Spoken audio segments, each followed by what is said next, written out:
Genesis. In the beginning God created the heavens and the earth.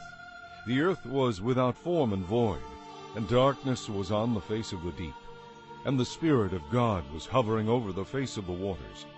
Then God said, "Let there be light," and there was light. And God saw the light that it was good, and God divided the light from the darkness. God called the light day, and the darkness he called night. So the evening and the morning were the first day. Then God said, "Let there be a firmament in the midst of the waters, and let it divide the waters from the waters." Thus God made the firmament, and divided the waters which were under the firmament from the waters which were above the firmament. And it was so. And God called the firmament heaven. So the evening and the morning were the second day. Then God said, "Let the waters under the heavens be gathered together into one place, and let the dry land appear." And it was so. And God called the dry land earth, and the gathering together of the waters he called seas. And God saw that it was good. Then God said, "Let the earth bring forth grass, the herb that yields seed, and the fruit tree that yields fruit according to its kind, whose seed is in itself, on the earth." And it was so. And the earth brought forth grass, the herb that yields seed according to its kind, and the tree that yields fruit, whose seed is in itself according to its kind. And God saw that it was good. So the evening and the morning were the third day. Then God said, "Let there be lights in the firmament of the heavens to divide the day from the night, and let them be for signs and seasons, and for days and years. And let them be for lights in the firmament of the heavens, to give light on the earth." And it was so. Then God made two great lights, the greater light to rule the day, and the lesser light to rule the night. He made the stars also. God set them in the firmament of the heavens to give light on the earth, and to rule over the day and over the night, and to divide the light from the darkness. And God saw that it was good. So the evening and the morning were the fourth day. Then God said, "Let the waters abound with an abundance of living creatures, and let birds fly above the earth across the face of the firmament of the heavens." So God created great sea creatures, and every living thing that moves, with which the waters abounded according to their kind, and every winged bird according to its kind. And God saw that it was good. And God blessed them, saying, "Be fruitful and multiply, and fill the waters in the seas, and let birds multiply on the earth."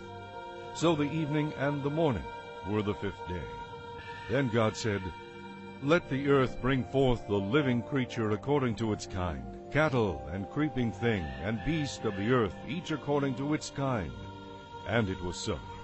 And God made the beast of the earth according to its kind, cattle according to its kind, and everything that creeps on the earth according to its kind. And God saw that it was good. Then God said, "Let us make man in our image, according to our likeness. Let them have dominion over the fish of the sea, over the birds of the air, and over the cattle, over all the earth, and over every creeping thing that creeps on the earth." So God created man in his own image.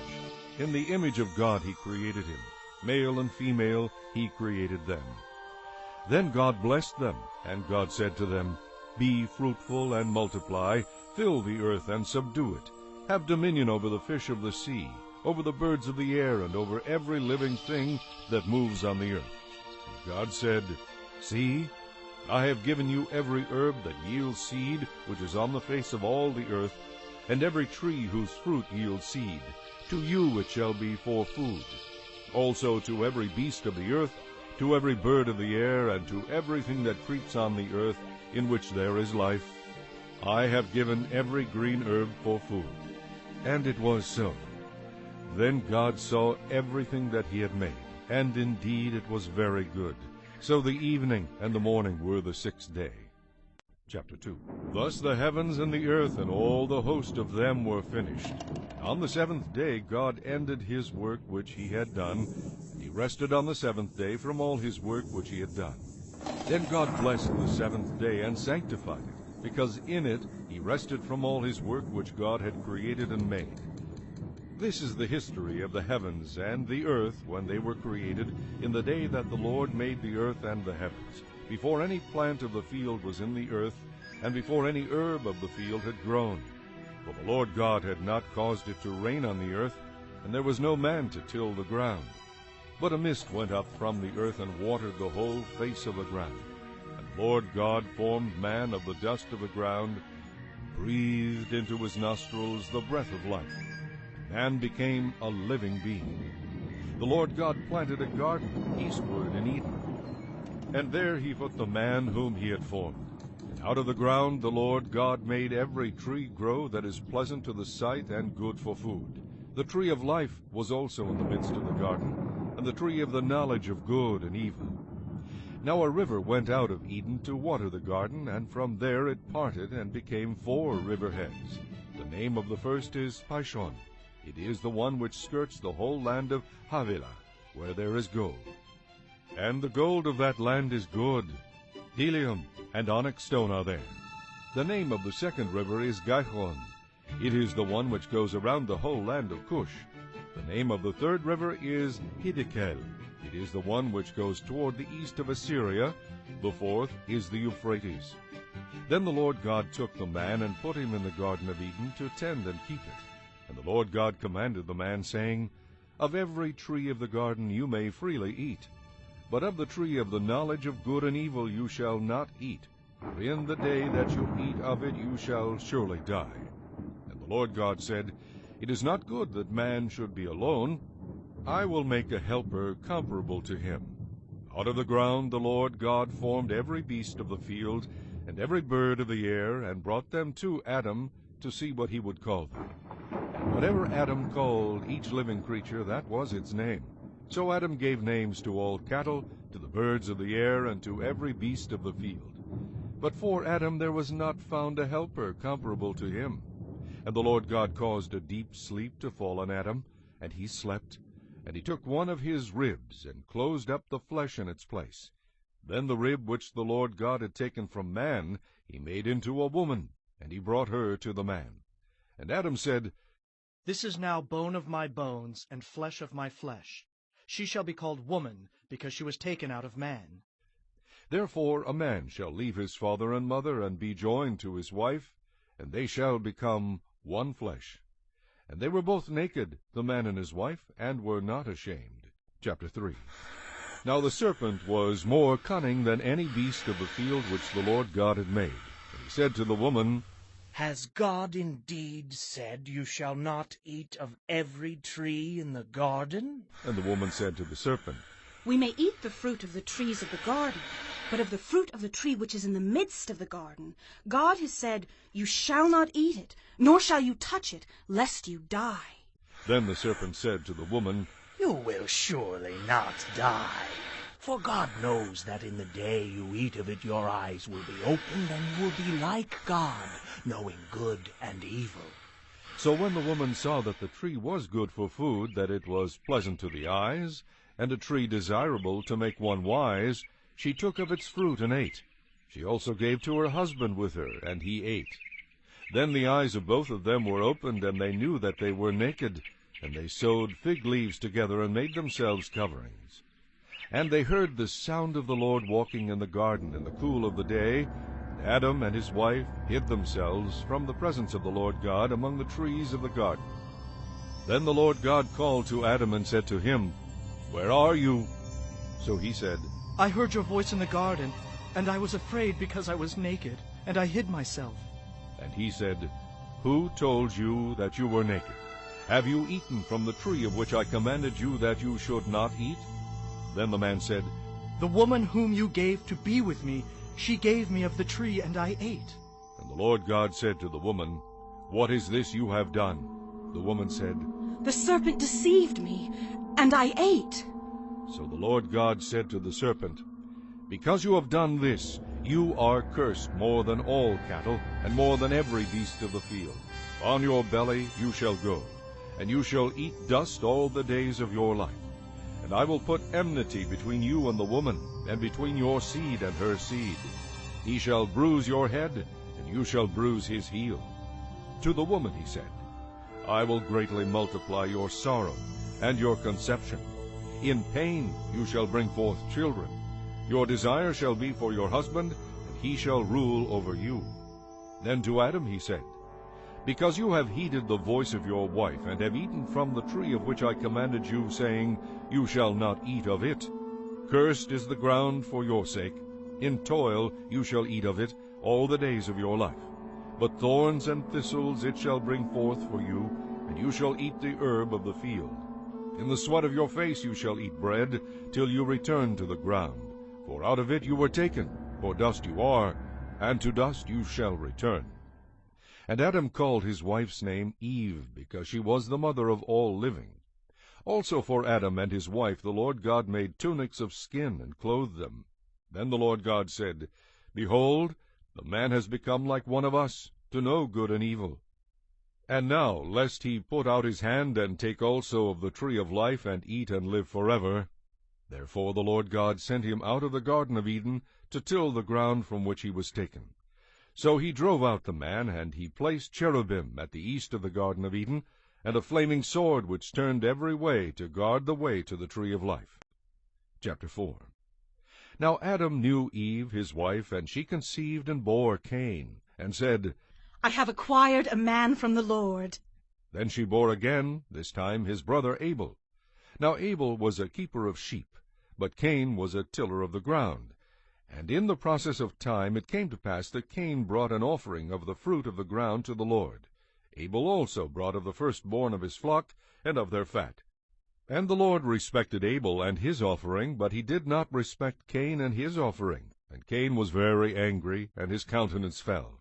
So the Lord said to Cain, Why are you angry, and why has your countenance fallen? If you do well, will you not be accepted? And if you do not do well, sin lies at the door, and its desire is for you, but you should rule over it. Now Cain talked with Abel his brother, and it came to pass when they were in the field that Cain rose up against Abel his brother, and killed him. Then the Lord said to Cain, Where is Abel your brother? He said, I do not know. Am I my brother's keeper? And he said, What have you done? The voice of your brother's blood cries out to me from the ground. So now you are cursed from the earth, which has opened its mouth to receive your brother's blood from your hand. When you till the ground, it shall no longer yield its strength to you.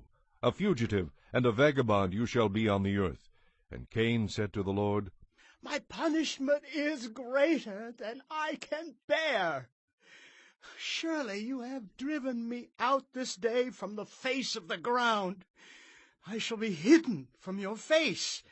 I shall be a fugitive and a vagabond on the earth, and it will happen that anyone who finds me will kill me. And the Lord said to him, Therefore whoever kills Cain, vengeance shall be taken on him sevenfold. And the Lord set a mark on Cain, lest anyone finding him should kill him. Then Cain went out from the presence of the Lord, and dwelt in the land of Nod on the east of Eden. And Cain knew his wife, and she conceived and bore Enoch. And he built a city, and called the name of the city after the name of his son Enoch. To Enoch was born Ired, and Ired begot Mehujael, and Mehujael begot Methushael, and Methushael begot Lamech. Then Lamech took for himself 2 wives. The name of one was Adah, and the name of the second was Zillah. And Adah bore Jabal. He was the father of those who dwell in the tents and have livestock. His brother's name was Jubal. He was the father of all those who play the harp and flute. And as for Zillah, she also bore Tubal-Cain, an instructor of every craftsman in bronze and iron. And the sister of Tubal-Cain was Naamah. Then Lamech said to his wives, Adah and Zillah, hear my voice. Wives of Lamech, listen to my speech. For I have killed a man for wounding me, even a young man for hurting me. If Cain shall be avenged sevenfold, then Lamech 77-fold. And Adam knew his wife again, and she bore a son, and named him Seth. For God has appointed another seed for me instead of Abel, whom Cain killed. And as for Seth, to him also a son was born, and he named him Enosh. Then men began to call on the name of the Lord. Chapter 5. This is the book of the genealogy of Adam. In the day that God created man, he made him in the likeness of God. He created them male and female, and blessed them and called them mankind in the day they were created. And Adam lived 130 years, and begot a son in his own likeness, after his image, and named him Seth. After he begot Seth, the days of Adam were 800 years, and he had sons and daughters. So all the days that Adam lived were 930 years, and he died.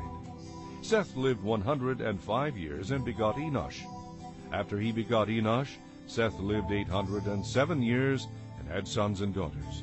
So all the days of Seth were 912 years, and he died.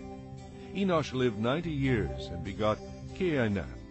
After he begot Cainan, Enosh lived 815 years, and had sons and daughters. So all the days of Enosh were 905 years, and he died. Cainan lived 70 years, and begot Mahalalel. After he begot Mahalalel, Cainan lived 840 years, and had sons and daughters. So all the days of Cainan were 910 years, and he died. Mahalalel lived 65 years, and begot Jared. After he begot Jared, Mahalalel lived 830 years, and had sons and daughters. So all the days of Mahalalel were 895 years, and he died. Jared lived 162 years, and begot Enoch. After he begot Enoch, Jared lived 800 years, and had sons and daughters. So all the days of Jared were 962 years, and he died. Enoch lived 65 years, and begot Methuselah. After he begot Methuselah, Enoch walked with God 300 years, and had sons and daughters. So all the days of Enoch were 365 years. And Enoch walked with God, and he was not, for God took him. Methuselah lived 187 years, and begot Lamech. After he begot Lamech, Methuselah lived 782 years, and had sons and daughters. So all the days of Methuselah were 969 years, and he died. Lamech lived 182 years, and had a son, and he called his name Noah, saying, This one will comfort us concerning our work and the toil of our hands, because of the ground which the Lord has cursed. After he begot Noah, Lamech lived 595 years, and had sons and daughters. So all the days of Lamech were 777 years, and he died. And Noah was 500 years old, and Noah begot Shem, Ham, and Japheth. Chapter 6. Now it came to pass, when men began to multiply on the face of the earth, and daughters were born to them, that the sons of God saw the daughters of men, that they were beautiful, and they took wives for themselves of all whom they chose. And the Lord said, My spirit shall not strive with man forever, for he is indeed flesh, yet his days shall be 120 years. There were giants on the earth in those days, and also afterward, when the sons of God came into the daughters of men, and they bore children to them. Those were the mighty men who were of old, men of renown. Then the Lord saw that the wickedness of man was great in the earth, and that every intent of the thoughts of his heart was only evil continually. And the Lord was sorry that he had made man on the earth, and he was grieved in his heart. So the Lord said, I will destroy man whom I have created from the face of the earth, both man and beast, creeping thing and birds of the air, for I am sorry that I have made them. But Noah found grace in the eyes of the Lord. This is the genealogy of Noah. Noah was a just man, perfect in his generations. Noah walked with God. And Noah begot 3 sons, Shem, Ham, and Japheth. The earth also was corrupt before God, and the earth was filled with violence.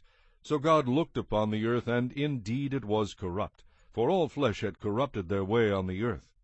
And God said to Noah, The end of all flesh has come before me, for the earth is filled with violence through them.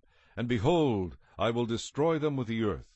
Make yourself an ark of gopher wood, make rooms in the ark, and cover it inside and outside with pitch. And this is how you shall make it. The length of the ark shall be 300 cubits, its width 50 cubits, and its height 30 cubits. You shall make a window for the ark, and you shall finish it to a cubit from above, and set the door of the ark in its side. You shall make it with lower, second, and third decks. And behold, I myself am bringing flood waters on the earth, to destroy from under heaven all flesh in which is the breath of life. Everything that is on the earth shall die. But I will establish my covenant with you, and you shall go into the ark, you, your sons, your wife, and your sons' wives with you. And of every living thing of all flesh you shall bring 2 of every sort into the ark, to keep them alive with you. They shall be male and female. Of the birds after their kind, of animals after their kind, and of every creeping thing of the earth after its kind, 2 of every kind will come to you to keep them alive. And you shall take for yourself of all food that is eaten, and you shall gather it to yourself, and it shall be food for you and for them. Thus Noah did according to all that God commanded him, so he did. Chapter 7. Then the Lord said to Noah, Come into the ark, you and all your household, because I have seen that you are righteous before me in this generation.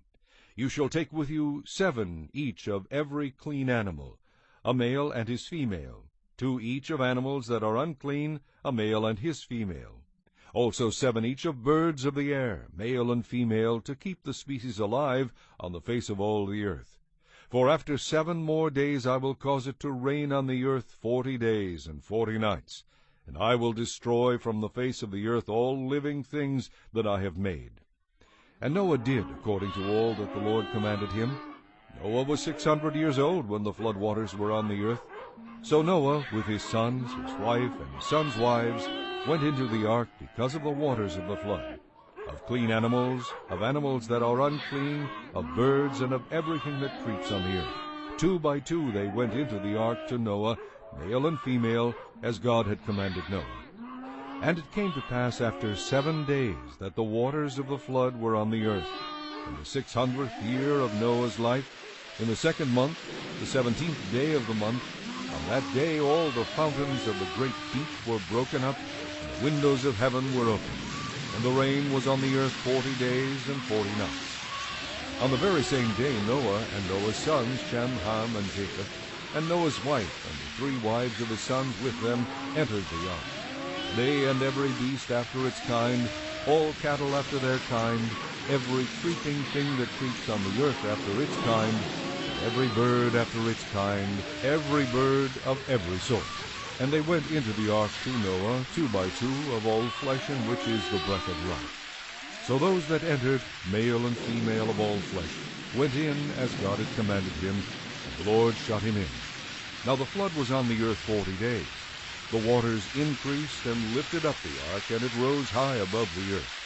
The waters prevailed and greatly increased on the earth, and the ark moved about on the surface of the waters. And the waters prevailed exceedingly on the earth, and all the high hills under the whole heaven were covered. The waters prevailed 15 cubits upward, and the mountains were covered. And all flesh died that moved on the earth, birds and cattle and beasts, and every creeping thing that creeps on the earth, and every man, all in whose nostrils was the breath of the Spirit of life, all that was on the dry land died. So he destroyed all living things which were on the face of the ground, both man and cattle, creeping thing and bird of the air. They were destroyed from the earth. Only Noah and those who were with him in the ark remained alive, and the waters prevailed on the earth 150 days. Chapter 8. Then God remembered Noah, and every living thing, and all the animals that were with him in the ark. And God made a wind to pass over the earth, and the waters subsided. The fountains of the deep and the windows of heaven were also stopped, and the rain from heaven was restrained. And the waters receded continually from the earth. At the end of the 150 days the water decreased. Then the ark rested in the 7th month, the 17th day of the month, on the mountains of Ararat.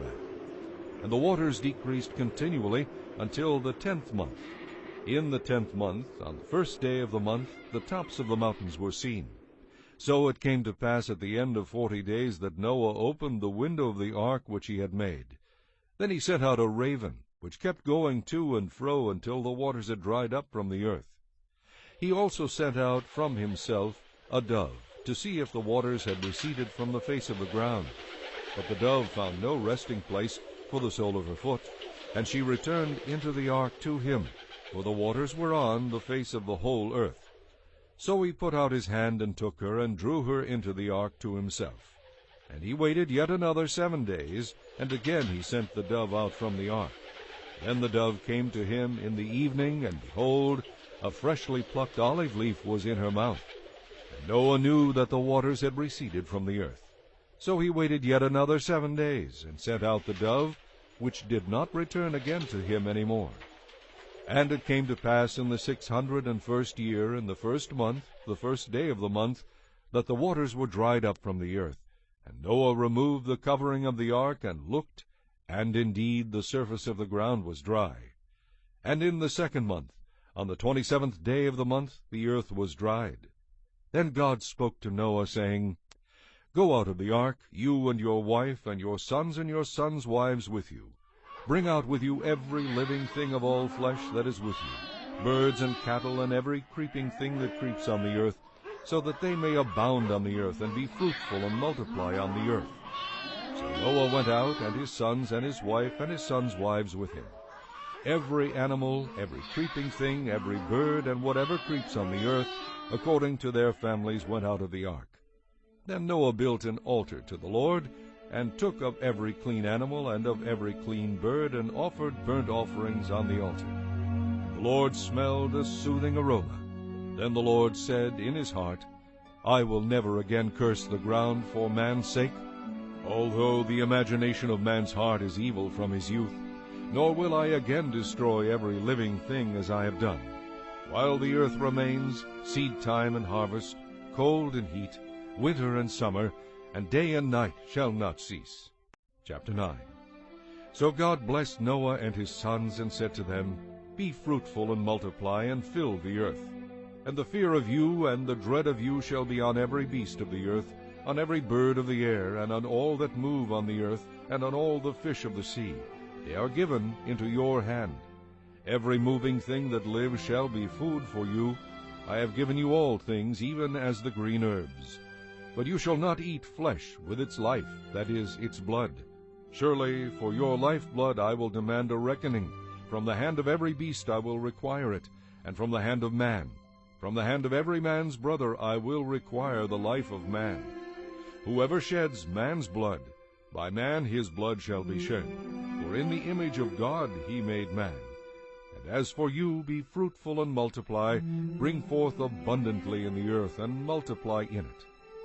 Then God spoke to Noah and to his sons with him, saying, And as for me, behold, I establish my covenant with you, and with your descendants after you, and with every living creature that is with you, the birds, the cattle, and every beast of the earth with you, of all that go out of the ark, every beast of the earth.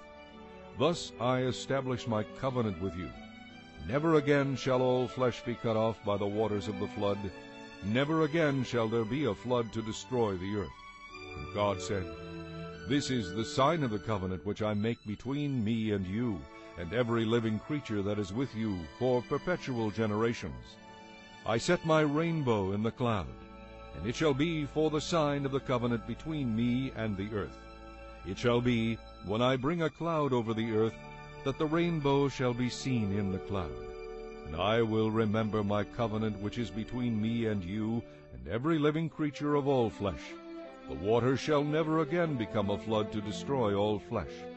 The rainbow shall be in the cloud, and I will look on it to remember the everlasting covenant between God and every living creature of all flesh that is on the earth. And God said to Noah, This is the sign of the covenant which I have established between me and all flesh that is on the earth. Now the sons of Noah who went out of the ark were Shem, Ham, and Japheth. And Ham was the father of Canaan. These three were the sons of Noah, and from these the whole earth was populated. And Noah began to be a farmer, and he planted a vineyard. Then he drank of the wine, and was drunk, and became uncovered in his tent. And Ham, the father of Canaan, saw the nakedness of his father, and told his two brothers outside. But Shem and Japheth took a garment, laid it on both their shoulders, and went backward, and covered the nakedness of their father. Their faces were turned away, and they did not see their father's nakedness. So Noah awoke from his wine, and knew what his younger son had done to him. Then he said, Cursed be Canaan! A servant of servants he shall be to his brethren. And he said, Blessed be the Lord, the God of Shem, and may Canaan be his servant. May God enlarge Japheth, and may he dwell in the tents of Shem, and may Canaan be his servant. And Noah lived after the flood 350 years. So all the days of Noah were 950 years, and he died. Chapter 10. Now this is the genealogy of the sons of Noah, Shem, Ham, and Japheth. And sons were born to them after the flood. The sons of Japheth were Gomer, Magog, Madai, Javan, Tubal, Meshech, and Tyrus. The sons of Gomer were Ashkenaz, Riphath, and Togarmah. The sons of Javan were Elisha, Tarshish, Kittim, and Dodanim. From these the coastland peoples of the Gentiles were separated into their lands, every one according to his language, according to their families, into their nations. The sons of Ham were Cush, Mizraim, Put, and Canaan. The sons of Cush were Seba, Havilah, Sabta, Reamah, and Sabteka. And the sons of Reamah were Sheba and Dedan. Cush begot Nimrod. He began to be a mighty one on the earth. He was a mighty hunter before the Lord. Therefore it is said, like Nimrod, the mighty hunter before the Lord. And the beginning of his kingdom was Babel, Erech, Akkad, and Calneh, in the land of Shinar. From that land he went to Assyria, and built Nineveh, Rehoboth-ir, Calah, and Resen between Nineveh and Calah, that is, the principal city. Mizraim begot Ludim, Anamim, Lehabim, Naphtuhim, Pathrusim, and Casluhim, from whom came the Philistines and Caphtorim. Canaan begot Sidon, his firstborn, and Heth, the Jebusite, the Amorite, and the Girgashite, the Hivite, the Archite, and the Sinite, the Arvadite, the Zemarite, and the Hamathite. Afterward the families of the Canaanites were dispersed.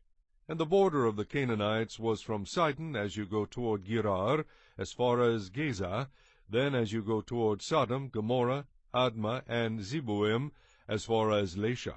These were the sons of Ham, according to their families, according to their languages, in their lands and in their nations. And children were born also to Shem, the father of the children of Eber, the brother of Japheth the elder. The sons of Shem were Elam, Ashur, Arphaxad, Lud, and Aram. The sons of Aram were Uz, Hul, Ether, and Mush. Arphaxad begot Selah, and Selah begot Eber. To Eber were born 2 sons. The name of one was Peleg, for in his days the earth was divided, and his brother's name was Joktan. Joktan begot Almodad, Sheleph, Hazar-Meveth, Jirah, Hadoram, Uzal, Dikla, Obal, Abimael, Sheba, Ophir, Havilah, and Jobab. All these were the sons of Joktan. And their dwelling place was from Misha as you go toward Sephar, the mountain of the east.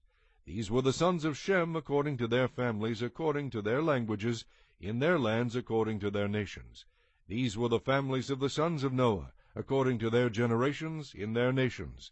And from these the nations were divided on the earth after the flood. Chapter 11. Now the whole earth had one language and one speech. And it came to pass, as they journeyed from the east, that they found a plain in the land of Shinar, and they dwelt there.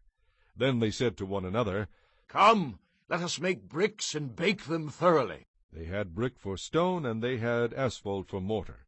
And they said, Come, let us build ourselves a city and a tower whose top is in the heavens. Let us make a name for ourselves, lest we be scattered abroad over the face of the whole earth. But the Lord came down to see the city and the tower which the sons of men had built. And the Lord said, Indeed, the people are one, and they all have one language, and this is what they begin to do. Now nothing that they propose to do will be withheld from them. Come, let us go down, and there confuse their language, that they may not understand one another's speech. So the Lord scattered them abroad from there over the face of all the earth, and they ceased building the city. Therefore its name is called Babel, because there the Lord confused the language of all the earth, and from there the Lord scattered them abroad over the face of all the earth. This is the genealogy of Shem. Shem was 100 years old, and begot Arphaxad 2 years after the flood. After he begot Arphaxad, Shem lived 500 years, and begot sons and daughters. Arphaxad lived 35 years, and begot Selah. After he begot Selah, Arphaxad lived 403 years, and begot sons and daughters. Selah lived 30 years, and begot Eber. After he begot Eber, Selah lived 403 years, and begot sons and daughters. Eber lived 34 years, and begot Peleg. After he begot Peleg, Eber lived 430 years, and begot sons and daughters. Peleg lived 30 years, and begot Reu. After he begot Reu, Peleg lived 209 years, and begot sons and daughters. Reu lived 32 years, and begot Serug. After he begot Serug, Reu lived 207 years, and begot sons and daughters. Serug lived 30 years, and begot Nahor. After he begot Nahor, Serug lived 200 years, and begot sons and daughters. Nahor lived 29 years, and begot Terah. After he begot Terah, Nahor lived 119 years, and begot sons and daughters. Now Terah lived 70 years, and begot Abram, Nahor, and Haran. This is the genealogy of Terah. Terah begot Abram, Nahor, and Haran. Haran begot Lot. And Haran died before his father Terah in his native land, in Ur of the Chaldeans. Then Abram and Nahor took wives. The name of was Sarai. His wife Milcah, the daughter of Haran, from Milcah and the father of Ishmael. But Sarai was had no child. And his son Abram and his grandson Lot, the son of Haran, and his daughter-in-law Sarai, his son Abram's wife, and they went out with them from Ur of the Chaldeans to go to the land of Canaan, and they came to Haran and dwelt there. So the days of Terah were 205 years, and Terah died in Haran. Chapter 12. Now the Lord had said to Abram, Get out of your country, from your family, and from your father's house, to a land that I will show you. I will make you a great nation. I will bless you and make your name great, and you shall be a blessing. I will bless those who bless you, and I will curse him who curses you. And in you all the families of the earth shall be blessed. So Abram departed as the Lord had spoken to him, and Lot went with him. And Abram was 75 years old when he departed from Haran. Then Abram took Sarai his wife, and Lot his brother's son, and all their possessions that they had gathered, and the people whom they had acquired in Haran, and they departed to go to the land of Canaan. So they came to the land of Canaan. Abram passed through the land to the place of Shechem, as far as the terebinth tree of Moreh, and the Canaanites were then in the land. Then the Lord appeared to Abram and said, To your descendants I will give this land. And there he built an altar to the Lord who had appeared to him. And he moved from there to the mountain east of Bethel, and he pitched his tent with Bethel on the west and Ai on the east. There he built an altar to the Lord, and called on the name of the Lord. So Abram journeyed, going on still toward the south. Now there was a famine in the land, and Abram went down to Egypt to dwell there, for the famine was severe in the land. And it came to pass, when he was close to entering Egypt, that he said to Sarai his wife, Indeed, I know that you are a woman of beautiful countenance. Therefore it will happen, when the Egyptians see you, that they will say, This is his wife, and they will kill me, but they will let you live. Please say you are my sister, that it may be well with me for your sake, and that I may live because of you. So it was, when Abram came into Egypt, that the Egyptians saw the woman, that she was very beautiful. The princes of Pharaoh also saw her, and commended her to Pharaoh. And the woman was taken to Pharaoh's house. He treated Abram well for her sake. He had sheep, oxen, male donkeys, male and female servants, female donkeys, and camels. But the Lord plagued Pharaoh and his house with great plagues because of Sarai, Abram's wife. And Pharaoh called Abram and said, What is this you have done to me? Why did you not tell me that she was your wife? Why did you say, She is my sister? I might have taken her as my wife. Now, therefore, here is your wife. Take her and go your way. So Pharaoh commanded his men concerning him, and they sent him away with his wife and all that he had. Chapter 13. Then Abram went up from Egypt, he and his wife and all that he had, and Lot with him, to the south. Abram was very rich in livestock, in silver, and in gold. And he went on his journey from the south as far as Bethel, to the place where his tent had been at the beginning, between Bethel and Ai, to the place of the altar which he had made there at first. And there Abram called on the name of the Lord.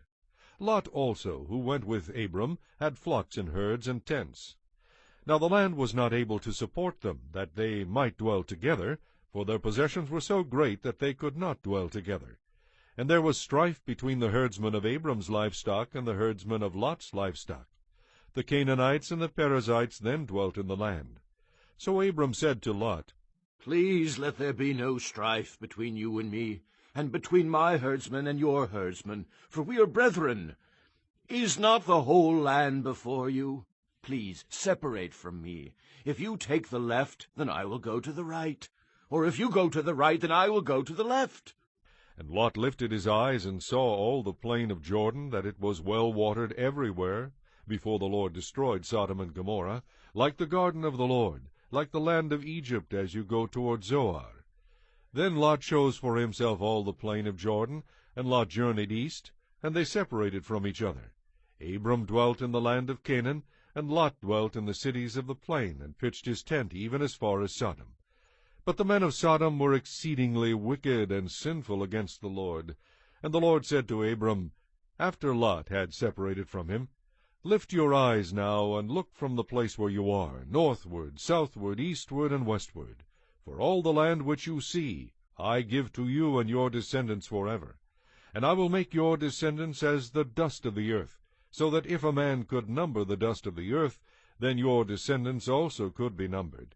Arise, walk in the land through its length and its width, for I give it to you. Then Abram moved his tent and went and dwelt by the terebinth tree of Mamre, which are in Hebron, and built an altar there to the Lord. Chapter 14. And it came to pass in the days of Amraphel king of Shinar, Arioch king of Elasar, and Chedorlaomer king of Elam, and Tidal king of nations, that they made war with Bera king of Sodom, Birsha king of Gomorrah, Shinab king of Admah, Shemeber king of Zeboim, and the king of Bela, that is Zoar. All these joined together in the valley of Siddim, that is the Salt Sea. 12 years they served Chedorlaomer, and in the 13th year they rebelled. In the 14th year Chedorlaomer and the kings that were with him came and attacked the Rephaim in Ashtaroth Karnaim, the Zuzim in Ham, the Emim in Sheva Kiriathaim, and the Horites in their mountain of Seir, as far as El Paran, which is by the wilderness. Then they turned back and came to En-Mishpat, that is Kadesh, and attacked all the country of the Amalekites, and also the Amorites, who dwelt in Hazazon Tamar. And the king of Sodom, the king of Gomorrah, the king of Admah, the king of Zeboim, and the king of Bela, that is Zoar, went out and joined together in battle in the valley of Siddim, against Chedorlaomer, king of Elam, Tidal king of nations, Amraphel king of Shinar, and Arioch king of Elasar, 4 kings against 5. Now the valley of Siddim was full of asphalt pits, and the kings of Sodom and Gomorrah fled. Some fell there, and the remainder fled to the mountains. Then they took all the goods of Sodom and Gomorrah, and all their provisions, and went their way. They also took Lot, Abram's brother's son, who dwelt in Sodom, and his goods, and departed. Then one who had escaped came and told Abram the Hebrew, for he dwelt by the terebinth trees of Mamre the Amorite, brother of Eshcol, and brother of Aner, and they were allies with Abram. Now when Abram heard that his brother was taken captive, he armed his 318 trained servants who were born in his own house, and went in pursuit as far as Dan. He divided his forces against them by night, and he and his servants attacked them and pursued them as far as Hobah, which is north of Damascus. So he brought back all the goods, and also brought back his brother Lot and his goods, as well as the women and the people. And the king of Sodom went out to meet him at the valley of Sheva, that is the king's valley, after his return from the defeat of Chedorlaomer, and the kings who were with him. Then Melchizedek king of Salem brought out bread and wine. He was the priest of God Most High. And he blessed him and said, Blessed be Abram of God Most High, possessor of heaven and earth, and blessed be God Most High, who has delivered your enemies into your hand. And he gave him a tithe of all.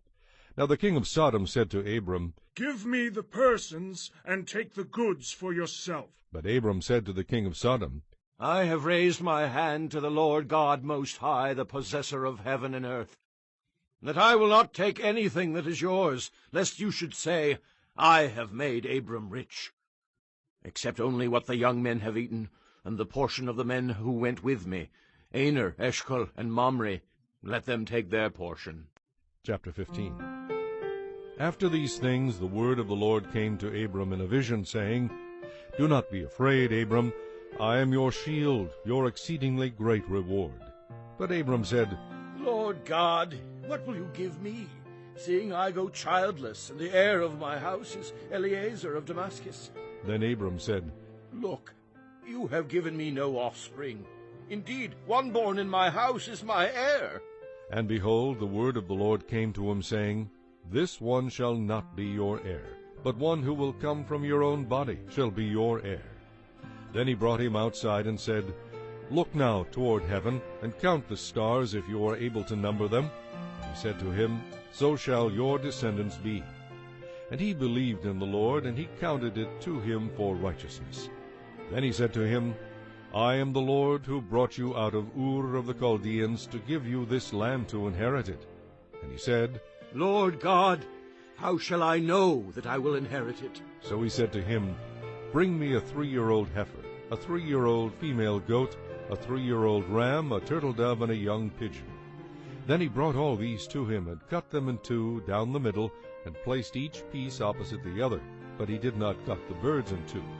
And when the vultures came down on the carcasses, Abram drove them away. Now when the sun was going down, a deep sleep fell upon Abram, and behold, horror and great darkness fell upon him. Then he said to Abram, Know certainly that your descendants will be strangers in a land that is not theirs, and will serve them, and they will afflict them 400 years. And also the nation whom they serve I will judge. Afterward they shall come out with great possessions. Now as for you, you shall go to your fathers in peace. You shall be buried at a good old age. But in the 4th generation they shall return here, for the iniquity of the Amorites is not yet complete. And it came to pass, when the sun went down and it was dark, that behold, there appeared a smoking oven and a burning torch that passed between those pieces. On the same day the Lord made a covenant with Abram, saying, To your descendants I have given this land, from the river of Egypt to the great river, the river Euphrates, the Kenites, the Kenizzites, and the Kadmonites, the Hittites, the Perizzites, the Rephaim, the Amorites, the Canaanites, the Girgashites, and the Jebusites. Chapter 16. Now Sarai, Abram's wife, had borne him no children, and she had an Egyptian maidservant whose name was Hagar. So Sarai said to Abram, See now, the Lord has restrained me from bearing children. Please, go in to my maid. Perhaps I shall obtain children by her. And Abram heeded the voice of Sarai. Then Sarai, Abram's wife, took Hagar her maid, the Egyptian, and gave her to her husband Abram to be his wife, after Abram had dwelt 10 years in the land of Canaan. So he went in to Hagar, and she conceived. And when she saw that she had conceived, her mistress became despised in her eyes. Then Sarai said to Abram, My wrong be upon you. I gave my maid into your embrace, and when she saw that she had conceived, I became despised in her eyes. The Lord judge between you and me. So Abram said to Sarai, Indeed, your maid is in your hand. Do to her as you please. And when Sarai dealt harshly with her, she fled from her presence. Now the angel of the Lord found her by a spring of water in the wilderness, by the spring on the way to Shur. He said, Hagar, Sarai's maid, where have you come from, and where are you going? She said, I am fleeing from the presence of my mistress Sarai. The angel of the Lord said to her, Return to your mistress, and submit yourself under her hand. Then the angel of the Lord said to her, I will multiply your descendants exceedingly, so that they shall not be counted for multitude. And the angel of the Lord said to her, Behold, you are with child, and you shall bear a son. You shall call his name Ishmael, because the Lord has heard your affliction. He shall be a wild man. His hand shall be against every man, and every man's hand against him. And he shall dwell in the presence of all his brethren. Then she called the name of the Lord who spoke to her, You are the God who sees. For she said, Have I also here seen him who sees me? Therefore the well was called Bir Lahai Roi. Observe, it is between Kadesh and Bered. So Hagar bore Abram a son, and Abram named his son whom Hagar bore Ishmael. Abram was 86 years old when Hagar bore Ishmael to Abram. Chapter 17. When Abram was 99 years old, the Lord appeared to Abram and said to him, I am Almighty God. Walk before me and be blameless, and I will make my covenant between me and you, and will multiply you exceedingly. Then Abram fell on his face, and God talked with him, saying, As for me, behold, my covenant is with you, and you shall be a father of many nations. No longer shall your name be called Abram, but your name shall be Abraham, for I have made you a father of many nations. I will make you exceedingly fruitful, and I will make nations of you, and kings shall come from you. And I will establish my covenant between me and you and your descendants after you in their generations, for an everlasting covenant, to be God to you and your descendants after you. Also I give to you and your descendants after you the land in which you are a stranger, all the land of Canaan, as an everlasting possession, and I will be their God. And God said to Abraham, As for you, you shall keep my covenant, you and your descendants after you throughout their generations. This is my covenant which you shall keep between me and you and your descendants after you. Every male child among you shall be circumcised, and you shall be circumcised in the flesh of your foreskins, and it shall be a sign of the covenant between me and you. He who is 8 days old among you shall be circumcised, every male child in your generations, he who is born in your house or bought with money from any foreigner who is not your descendant. He who is born in your house, and he who is bought with your money must be circumcised, and my covenant shall be in your flesh for an everlasting covenant. And the uncircumcised male child who is not circumcised in the flesh of his foreskin, that person shall be cut off from his people. He has broken my covenant. Then God said to Abraham, As for Sarai your wife, you shall not call her name Sarai, but Sarah shall be her name. And I will bless her, and also give you a son by her. Then I will bless her, and she shall be a mother of nations. Kings of peoples shall be from her. Then Abraham fell on his face and laughed, and said in his heart, Shall a child be born to a man who is 100 years old? And shall Sarah, who is 90 years old, bear a child? And Abraham said to God, Oh, that Ishmael might live before you.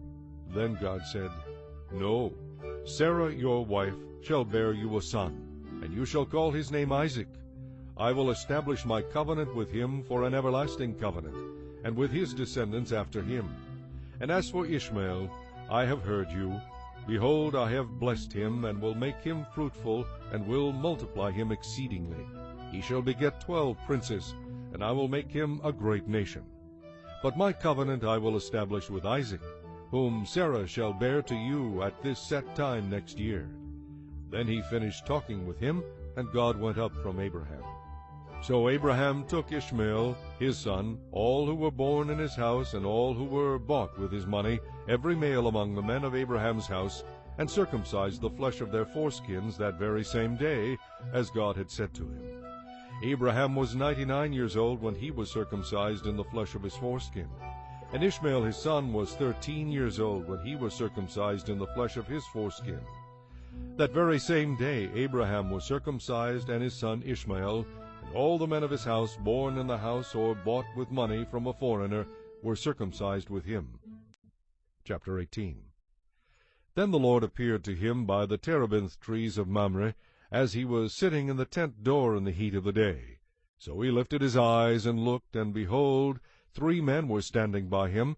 And when he saw them, he ran from the tent door to meet them, and bowed himself to the ground, and said, My Lord, if I have now found favor in your sight, do not pass on by your servant. Please let a little water be brought, and wash your feet, and rest yourselves under the tree. And I will bring a morsel of bread, that you may refresh your hearts. After that you may pass by, inasmuch as you have come to your servant. They said, Do as you have said. So Abraham hurried into the tent to Sarah, and said, Quickly make ready 3 measures of fine meal, knead it, and make cakes. And Abraham ran to the herd, took a tender and good calf, gave it to a young man, and he hastened to prepare it. So he took butter and milk and the calf which he had prepared, and set it before them, and he stood by them under the tree as they ate. Then they said to him, Where is Sarah, your wife? So he said, Here, in the tent. Here in the tent. And he said, I will certainly return to you, according to the time of life. And behold, Sarah, your wife, shall have a son. Sarah was listening in the tent door which was behind him. Now Abraham and Sarah were old, well advanced in age, and Sarah had passed the age of childbearing. Therefore Sarah laughed within herself, saying, After I have grown old, shall I have pleasure, my Lord being old also? And the Lord said to Abraham, Why did Sarah laugh, saying, Shall I surely bear a child, since I am old? Is anything too hard for the Lord? At the appointed time I will return to you according to the time of life, and Sarah shall have a son. But Sarah denied it, saying, I did not laugh. For she was afraid. And he said, No, but you did laugh. Then the men rose from there and looked toward Sodom, and Abraham went with them to send them on the way. And the Lord said, Shall I hide from Abraham what I am doing? Since Abraham shall surely become a great and mighty nation, and all the nations of the earth shall be blessed in him. For I have known him, in order that he may command his children and his household after him, that they keep the way of the Lord, to do righteousness and justice, that the Lord may bring to Abraham what he has spoken to him.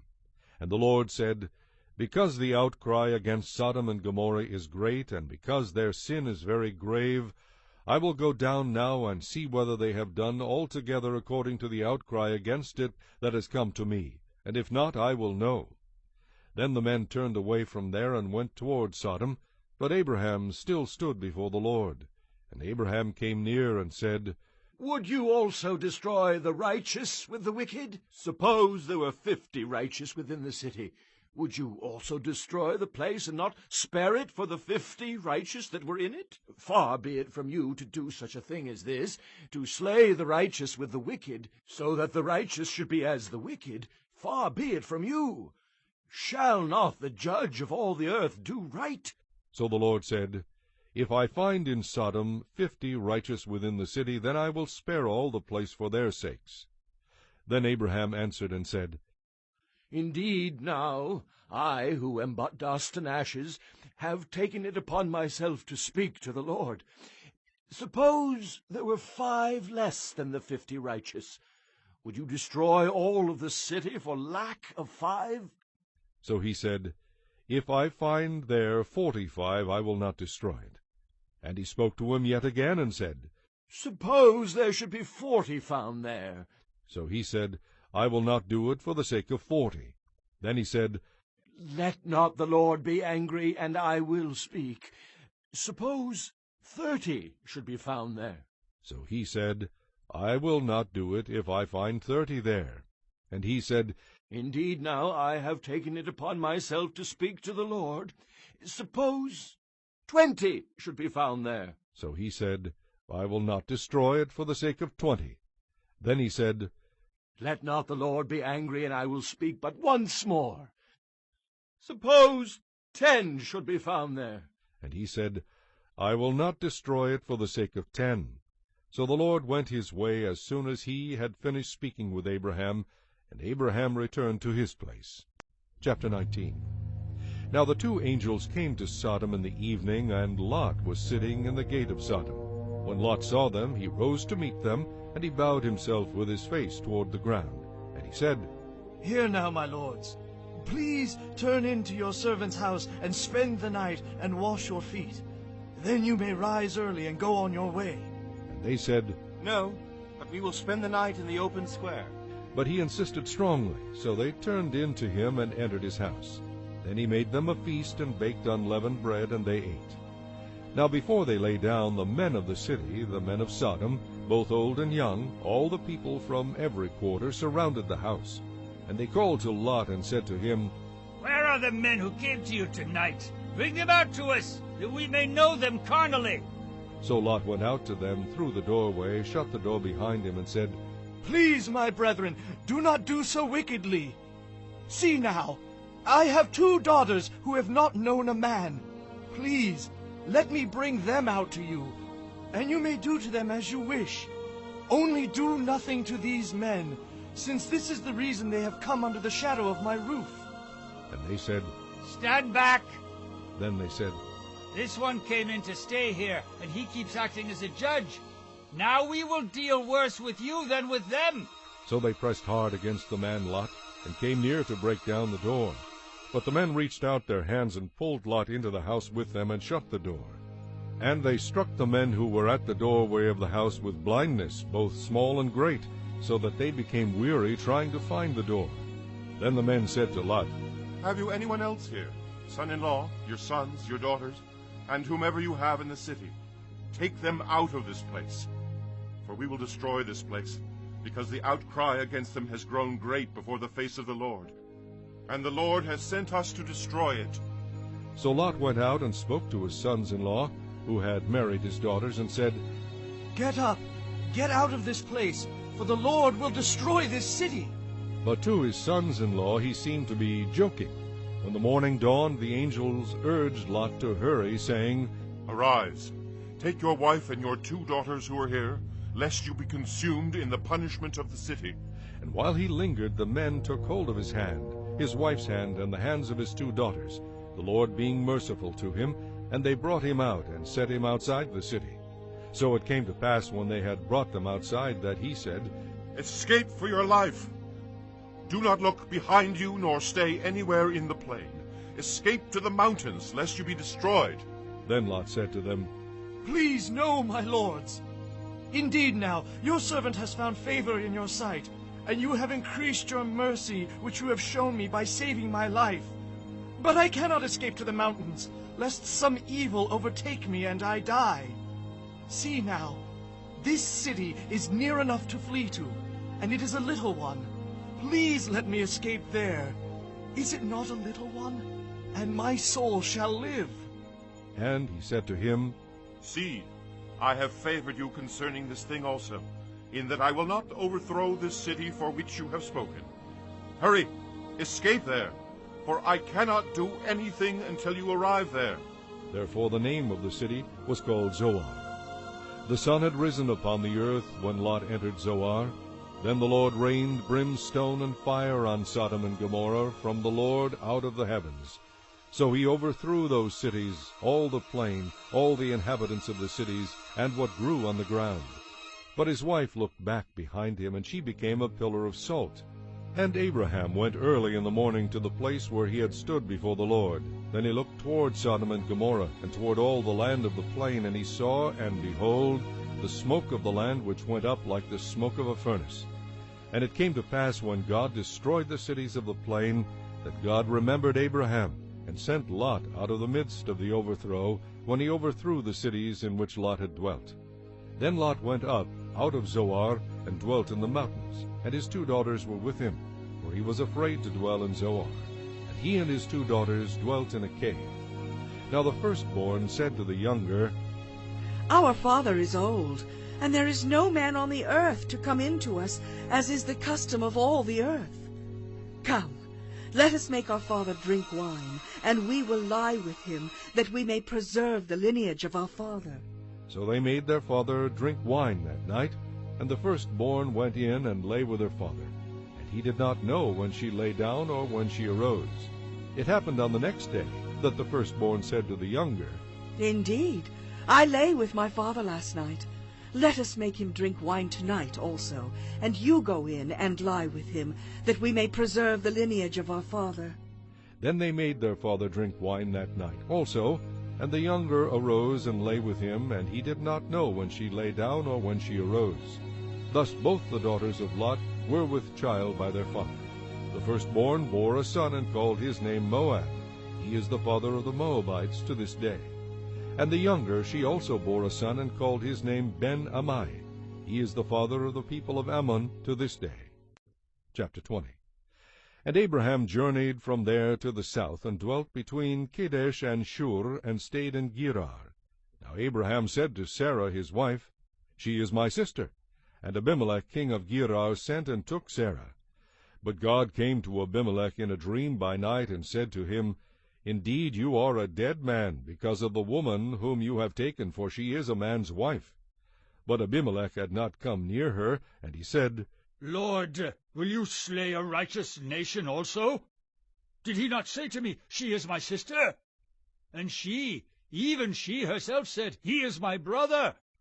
In the integrity of my heart and innocence of my hands I have done this. And God said to him in a dream, Yes, I know that you did this in the integrity of your heart, for I also withheld you from sinning against me. Therefore I did not let you touch her. Now therefore restore the man's wife, for he is a prophet, and he will pray for you, and you shall live. But if you do not restore her, know that you shall surely die, you and all who are yours. So Abimelech rose early in the morning, called all his servants, and told all these things in their hearing, and the men were very much afraid. And Abimelech called Abraham, and said to him, What have you done to us? How have I offended you, that you have brought on me and on my kingdom a great sin? You have done deeds to me that ought not to be done.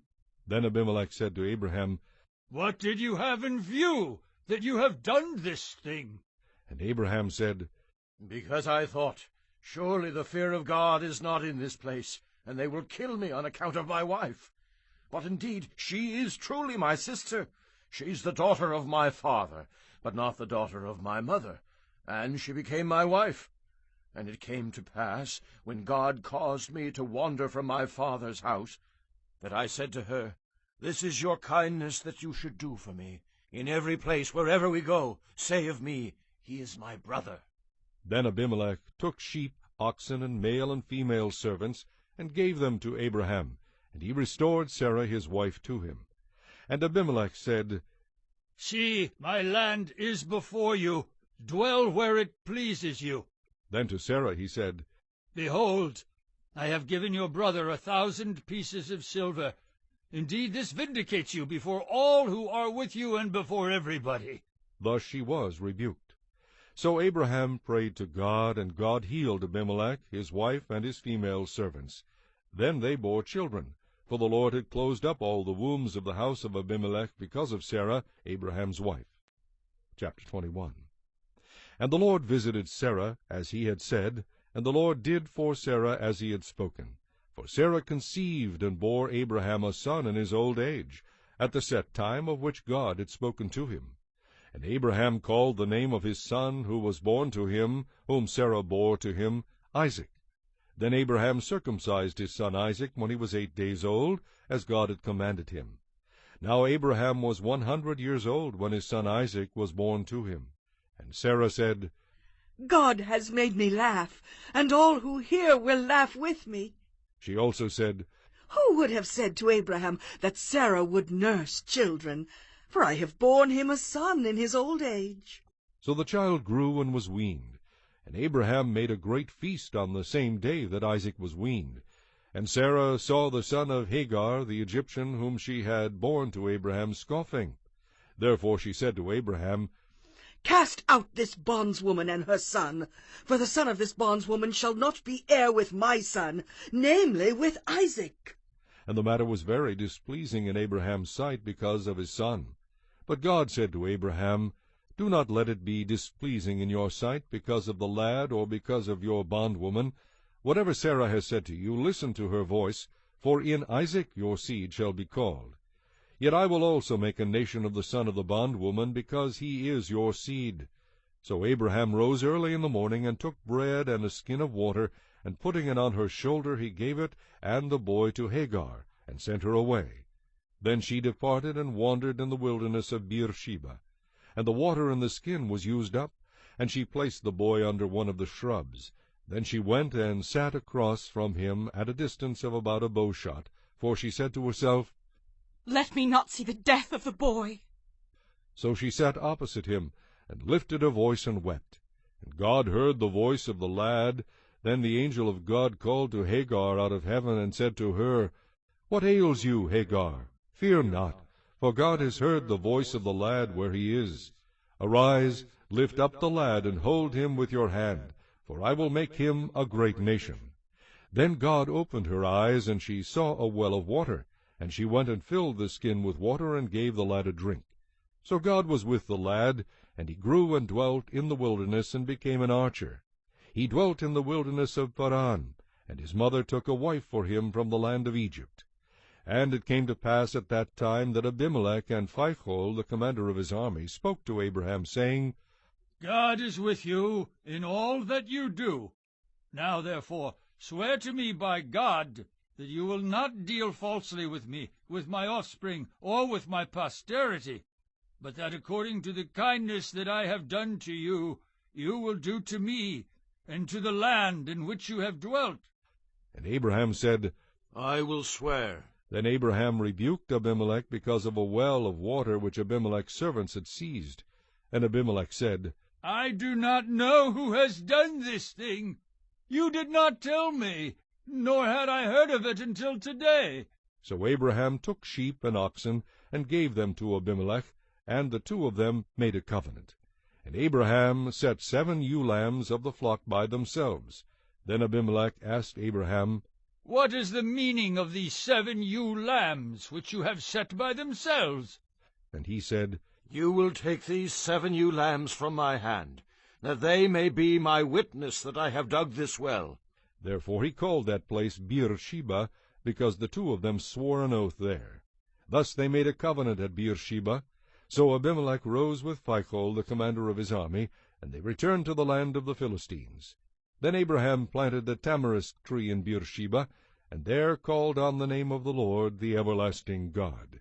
And Abraham stayed in the land of the Philistines many days. Chapter 22.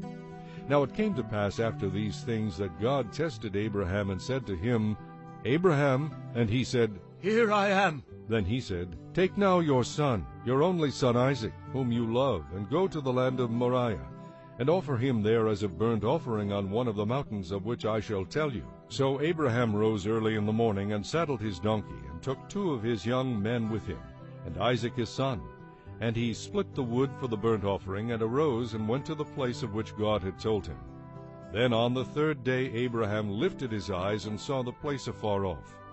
And Abraham said to his young men, Stay here with the donkey. The lad and I will go yonder and worship, and we will come back to you. So Abraham took the wood of the burnt offering, and laid it on Isaac his son. And he took the fire in his hand, and a knife, and the 2 of them went together. But Isaac spoke to Abraham his father, and said, My father. And he said, Here I am, my son. Then he said, Look, the fire and the wood, but where is the lamb for the burnt offering? And Abraham said, My son, God will provide for himself the lamb for a burnt offering. So the 2 of them went together. Then they came to the place of which God had told him. And Abraham built an altar there, and placed the wood in order. And he bound Isaac his son, and laid him on the altar upon the wood. And Abraham stretched out his hand, and took the knife to slay his son. But the angel of the Lord called to him from heaven, and said, Abraham, Abraham. So he said, Here I am. And he said, Do not lay your hand on the lad, or do anything to him. For now I know that you fear God, since you have not withheld your son, your only son, from me. Then Abraham lifted his eyes and looked, and there behind him was a ram caught in a thicket by its horns. So Abraham went and took the ram, and offered it up for a burnt offering instead of his son.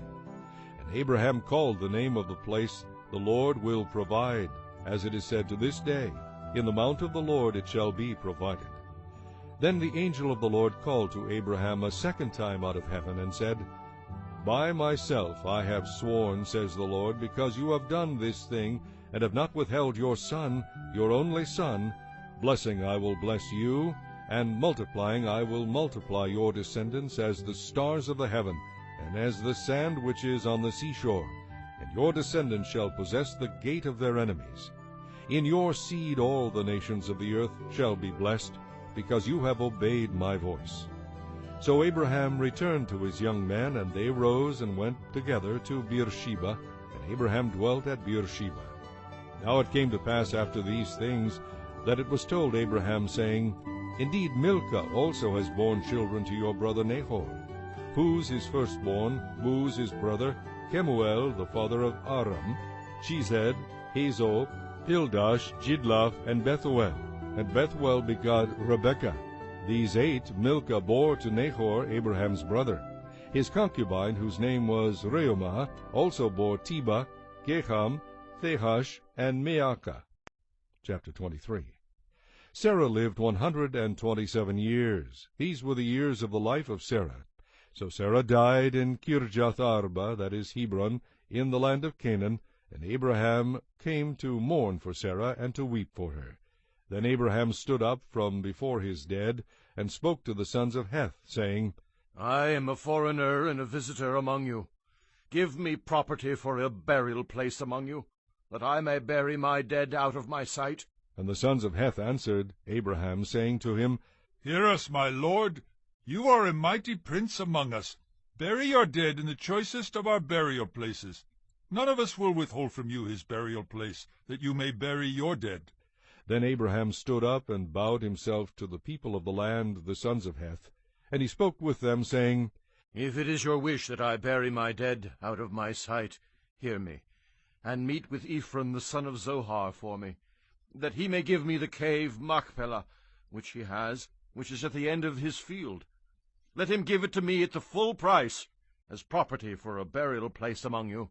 Now Ephron dwelt among the sons of Heth, and Ephron the Hittite answered Abraham in the presence of the sons of Heth, all who entered at the gate of his city, saying, No, my lord, hear me. I give you the field and the cave that is in it.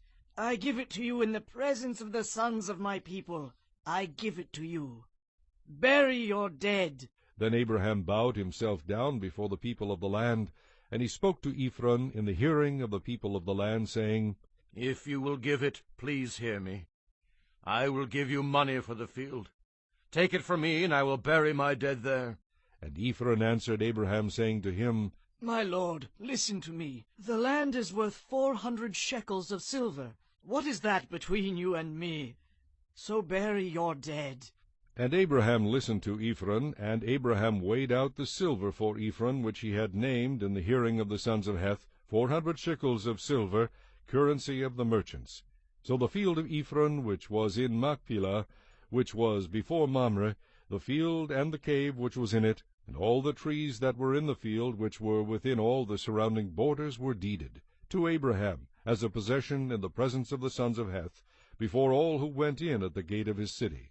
And after this Abraham buried Sarah his wife in the cave of the field of Machpelah before Mamre, that is Hebron, in the land of Canaan. So the field and the cave that is in it were deeded to Abraham by the sons of Heth as property for a burial place. Chapter 24. Now Abraham was old, well advanced in age, and the Lord had blessed Abraham in all things. So Abraham said to the oldest servant of his house, who ruled over all that he had, Please put your hand under my thigh, and I will make you swear by the Lord, the God of heaven and the God of the earth, that you will not take a wife for my son from the daughters of the Canaanites, among whom I dwell. But you shall go to my country and to my family, and take a wife for my son Isaac. And the servant said to him, Perhaps the woman will not be willing to follow me to this land. Must I take your son back to the land from which you came? But Abraham said to him, Beware that you do not take my son back there. The Lord God of heaven, who took me from my father's house and from the land of my family, and who spoke to me and swore to me, saying, To your descendants I give this land. He will send his angel before you, and you shall take a wife for my son from there. And if the woman is not willing to follow you, then you will be released from this oath. Only do not take my son back there. So the servant put his hand under the thigh of Abraham his master, and swore to him concerning this matter. Then the servant took 10 of his master's camels, and departed, for all his master's goods were in his hand. And he arose and went to Mesopotamia, to the city of Nahor. And he made his camels kneel down outside the city by a well of water at evening time, the time when women go out to draw water. Then he said, O Lord God of my master Abraham, please give me success this day, and show kindness to my master Abraham. Behold, here I stand by the well of water. and the daughters of the men of the city are coming out to draw water. Now let it be that the young woman to whom I say, 'Please let down your pitcher, that I may drink,' and she says, 'Drink, and I will also give your camels a drink,' let her be the one you have appointed for your servant Isaac. And by this I will know that you have shown kindness to my master."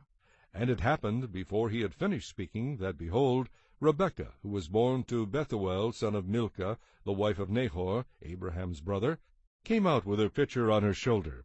Now the young woman was very beautiful to behold, a virgin, no man had known her. And she went down to the well, filled her pitcher, and came up. And the servant ran to meet her, and said, "Please let me drink a little water from your pitcher." So she said, "Drink, my lord." Then she quickly let her pitcher down to her hand, and gave him a drink. And when she had finished giving him a drink, she said, "I will draw water for your camels also, until they have finished drinking." Then she quickly emptied her pitcher into the trough, ran back to the well to draw water, and drew for all his camels. And the man, wondering at her, remained silent, so as to know whether the Lord had made his journey prosperous or not. So it was, when the camels had finished drinking, that the man took a golden nose ring, weighing 1/2 shekel, and 2 bracelets for her wrists, weighing 10 shekels of gold, and said, "Whose daughter are you? Tell me, please. Is there room in your father's house for us to lodge?" So she said to him, "I am the daughter of Bethuel, Milcah's son, whom she bore to Nahor." Moreover, she said to him, "We have both straw and feed enough, and room to lodge." Then the man bowed down his head and worshipped the Lord, and he said, "Blessed be the Lord God of my master Abraham, who has not forsaken his mercy and his truth toward my master. As for me, being on the way, the Lord led me to the house of my master's brethren." So the young woman ran and told her mother's household these things. Now Rebekah had a brother whose name was Laban, and Laban ran out to the man by the well. So it came to pass, when he saw the nose ring and the bracelets on his sister's wrists, and when he heard the words of his sister Rebekah, saying, "Thus the man spoke to me," that he went to the man, and there he stood by the camels at the well. And he said, "Come in, O blessed of the Lord. Why do you stand outside? For I have prepared the house and a place for the camels." Then the man came to the house, and he unloaded the camels, and provided straw and feed for the camels, and water to wash his feet, and the feet of the men who were with him. Food was set before him to eat, but he said, "I will not eat until I have told about my errand." And he said, "Speak on." So he said, "I am Abraham's servant. The Lord has blessed my master greatly, and he has become great, and he has given him flocks and herds, silver and gold, male and female servants, and camels and donkeys. And Sarah, my master's wife, bore a son to my master when she was old, and to him he has given all that he has. Now my master made me swear, saying, 'You shall not take a wife for my son from the daughters of the Canaanites, in whose land I dwell, but you shall go to my father's house and to my family, and take a wife for my son.' And I said to my master, 'Perhaps the woman will not follow me.' But he said to me, 'The Lord, before whom I walk, will send his angel with you, and prosper your way. And you shall take a wife for my son from my family and from my father's house. You will be clear from this oath when you arrive among my family. For if they will not give her to you, then you will be released from my oath.' And this day I came to the well and said, 'O Lord God of my master Abraham, if you will now prosper the way in which I go, behold, I stand by the well of water. And it shall come to pass that when the virgin comes out to draw water, and I say to her, "Please give me a little water from your pitcher to drink," and she says to me, "Drink, and I will draw for your camels also," let her be the woman whom the Lord has appointed for my master's son." But before I had finished speaking in my heart, there was Rebekah, coming out with her pitcher on her shoulder, and she went down to the well and drew water. And I said to her, "Please let me drink." And she made haste, and let her pitcher down from her shoulder, and said, "Drink, and I will give your camels a drink also. So I drank, and she gave the camels a drink also. Then I asked her and said, Whose daughter are you? And she said, The daughter of Bethuel, Nahor's son, whom Milcah bore to him. So I put the nose ring on her nose, and the bracelets on her wrists. And I bowed my head, and worshipped the Lord, and blessed the Lord God of my master Abraham, who had led me in the way of truth, to take the daughter of my master's brother for his son. Now, if you will deal kindly and truly with my master, tell me, and if not, tell me, that I may turn to the right hand, or to the left. Then Laban and Bethuel answered and said, The thing comes from the Lord. We cannot speak to you, either bad or good. Here is Rebekah before you. Take her and go, and let her be your master's son's wife, as the Lord has spoken. And it came to pass, when Abraham's servant heard their words, that he worshipped the Lord, bowing himself to the earth. Then the servant brought out jewelry of silver, jewelry of gold, and clothing, and gave them to Rebekah. He also gave precious things to her brother and to her mother. And he and the men who were with him ate and drank, and stayed all night. Then he arose in the morning and said, Send me away to my master. But her brother and her mother said, Let the young woman stay with us a few days, at least 10. After that she may go. And he said to them, Do not hinder me. Since the Lord has prospered my way, send me away so that I may go to my master. So they said, We will call the young woman and ask her personally. Then they called Rebekah and said to her, Will you go with this man? And she said, I will go. So they sent away Rebekah their sister and her nurse, and Abraham's servant and his men. And they blessed Rebekah and said to her, Our sister, may you become the mother of thousands of 10,000s, and may your descendants possess the gates of those who hate them. Then Rebekah and her maids arose, and they rode on the camels and followed the man. So the servant took Rebekah and departed. Now Isaac came from the way of Beer-lahai-roi, for he dwelt in the south. And Isaac went out to meditate in the field in the evening, and he lifted his eyes and looked, and there the camels were coming. Then Rebekah lifted her eyes, and when she saw Isaac, she dismounted from her camel. For she had said to the servant, Who is this man walking in the field to meet us? The servant said, It is my master. So she took a veil and covered herself, and the servant told Isaac all the things that he had done. Then Isaac brought her into his mother Sarah's tent, and he took Rebekah, and she became his wife, and he loved her. So Isaac was comforted after his mother's death. Chapter 25. Abraham again took a wife, and her name was Keturah. And she bore him Zimran, Jokshan, Medan, Midian, Ishbak, and Shua. Jokshan begot Sheba and Dedan. And the sons of Dedan were Ashuram, Letushim, and Leumim. And the sons of Midian were Ephah, Epher, Henoch, Abida, and Eldah. All these were the children of Keturah. And Abraham gave all that he had to Isaac. But Abraham gave gifts to the sons of the concubines which Abraham had. And while he was still living, he sent them eastward away from Isaac his son to the country of the east.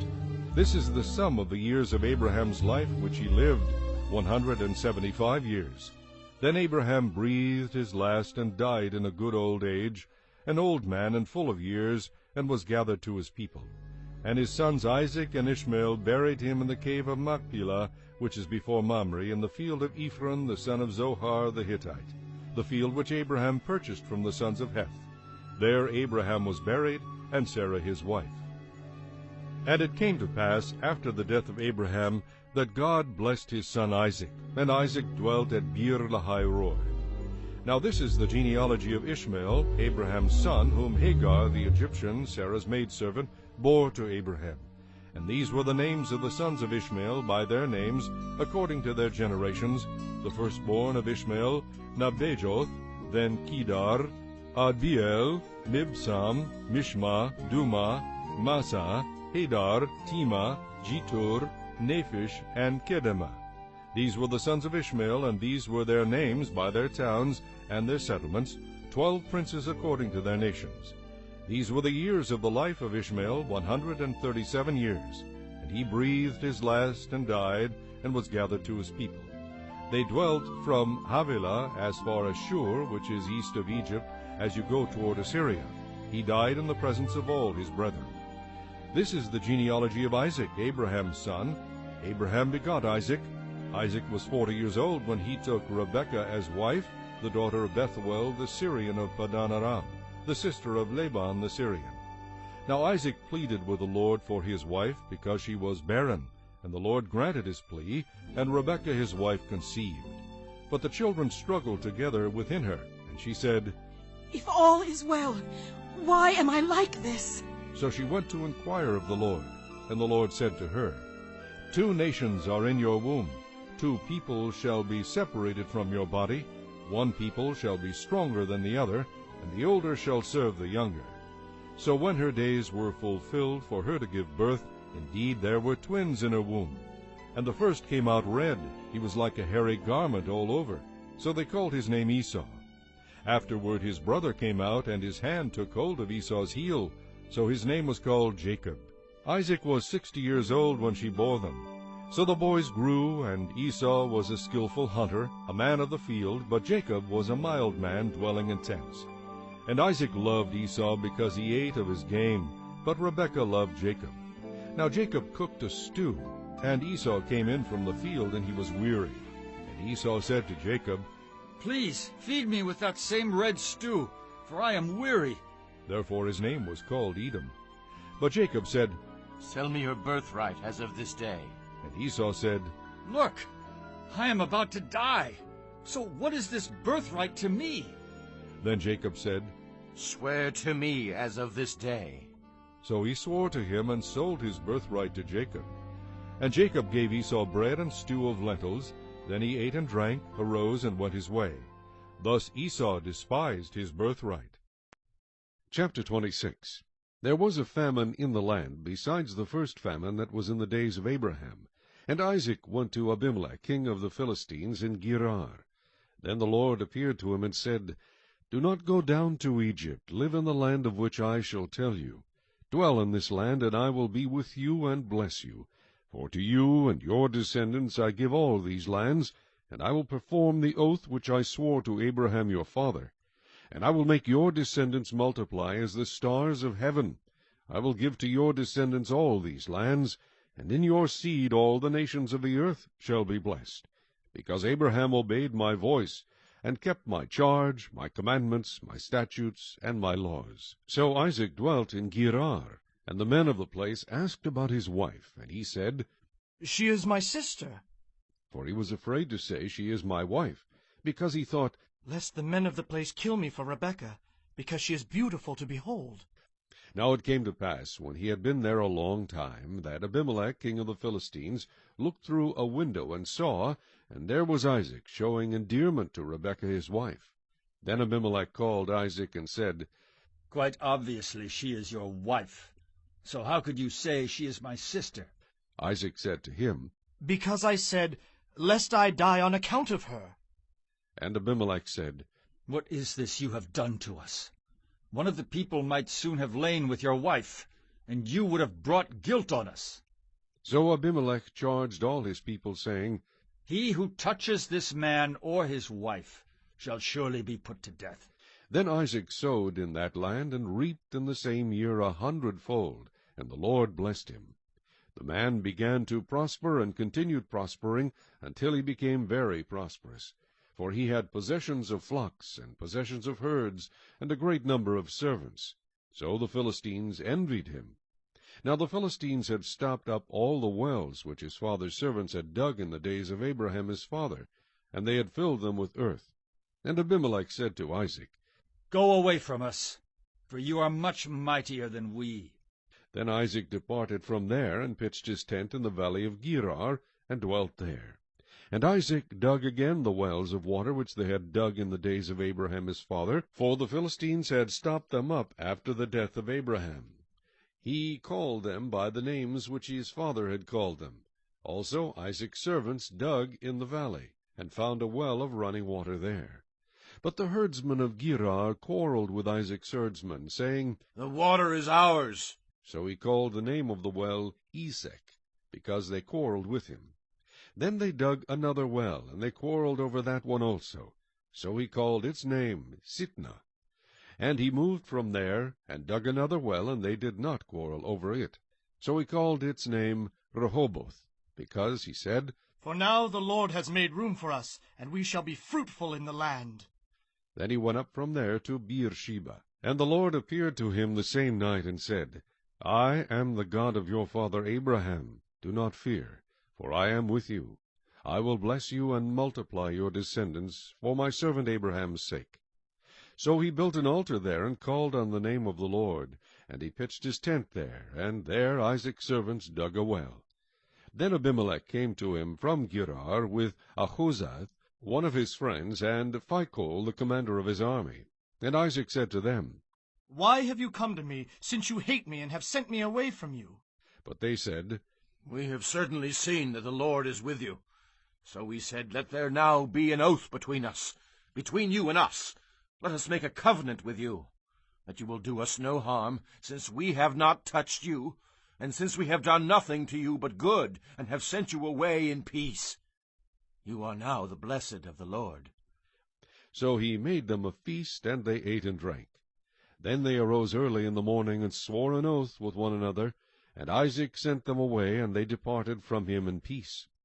It came to pass the same day that Isaac's servants came and told him about the well which they had dug, and said to him, We have found water.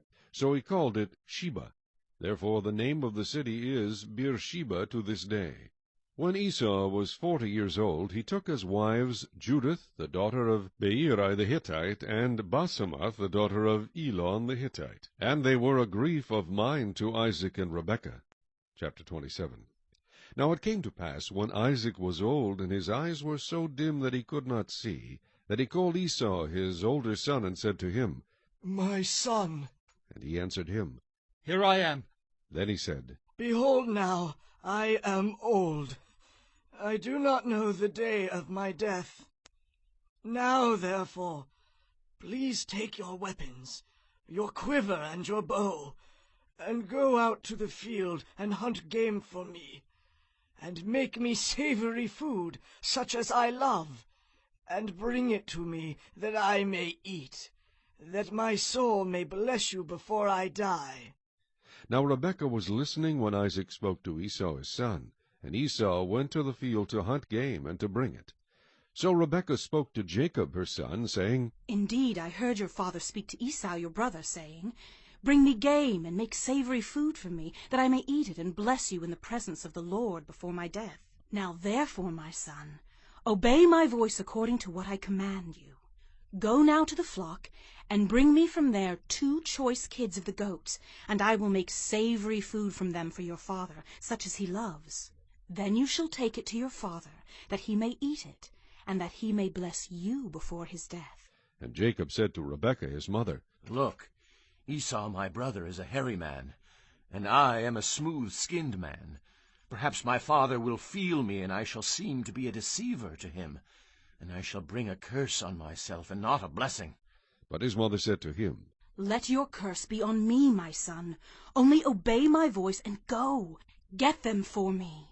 And he went and got them, and brought them to his mother, and his mother made savory food such as his father loved. Then Rebekah took the choice clothes of her elder son Esau, which were with her in the house, and put them on Jacob her younger son. And she put the skins of the kids of the goats on his hands, and on the smooth part of his neck. Then she gave the savory food and the bread which she had prepared into the hand of her son Jacob. So he went to his father, and said, My father. And he said, Here I am. Who are you, my son? Jacob said to his father, I am Esau, your firstborn. I have done just as you told me. Please arise, sit and eat of my game, that your soul may bless me. But Isaac said to his son, How is it that you have found it so quickly, my son?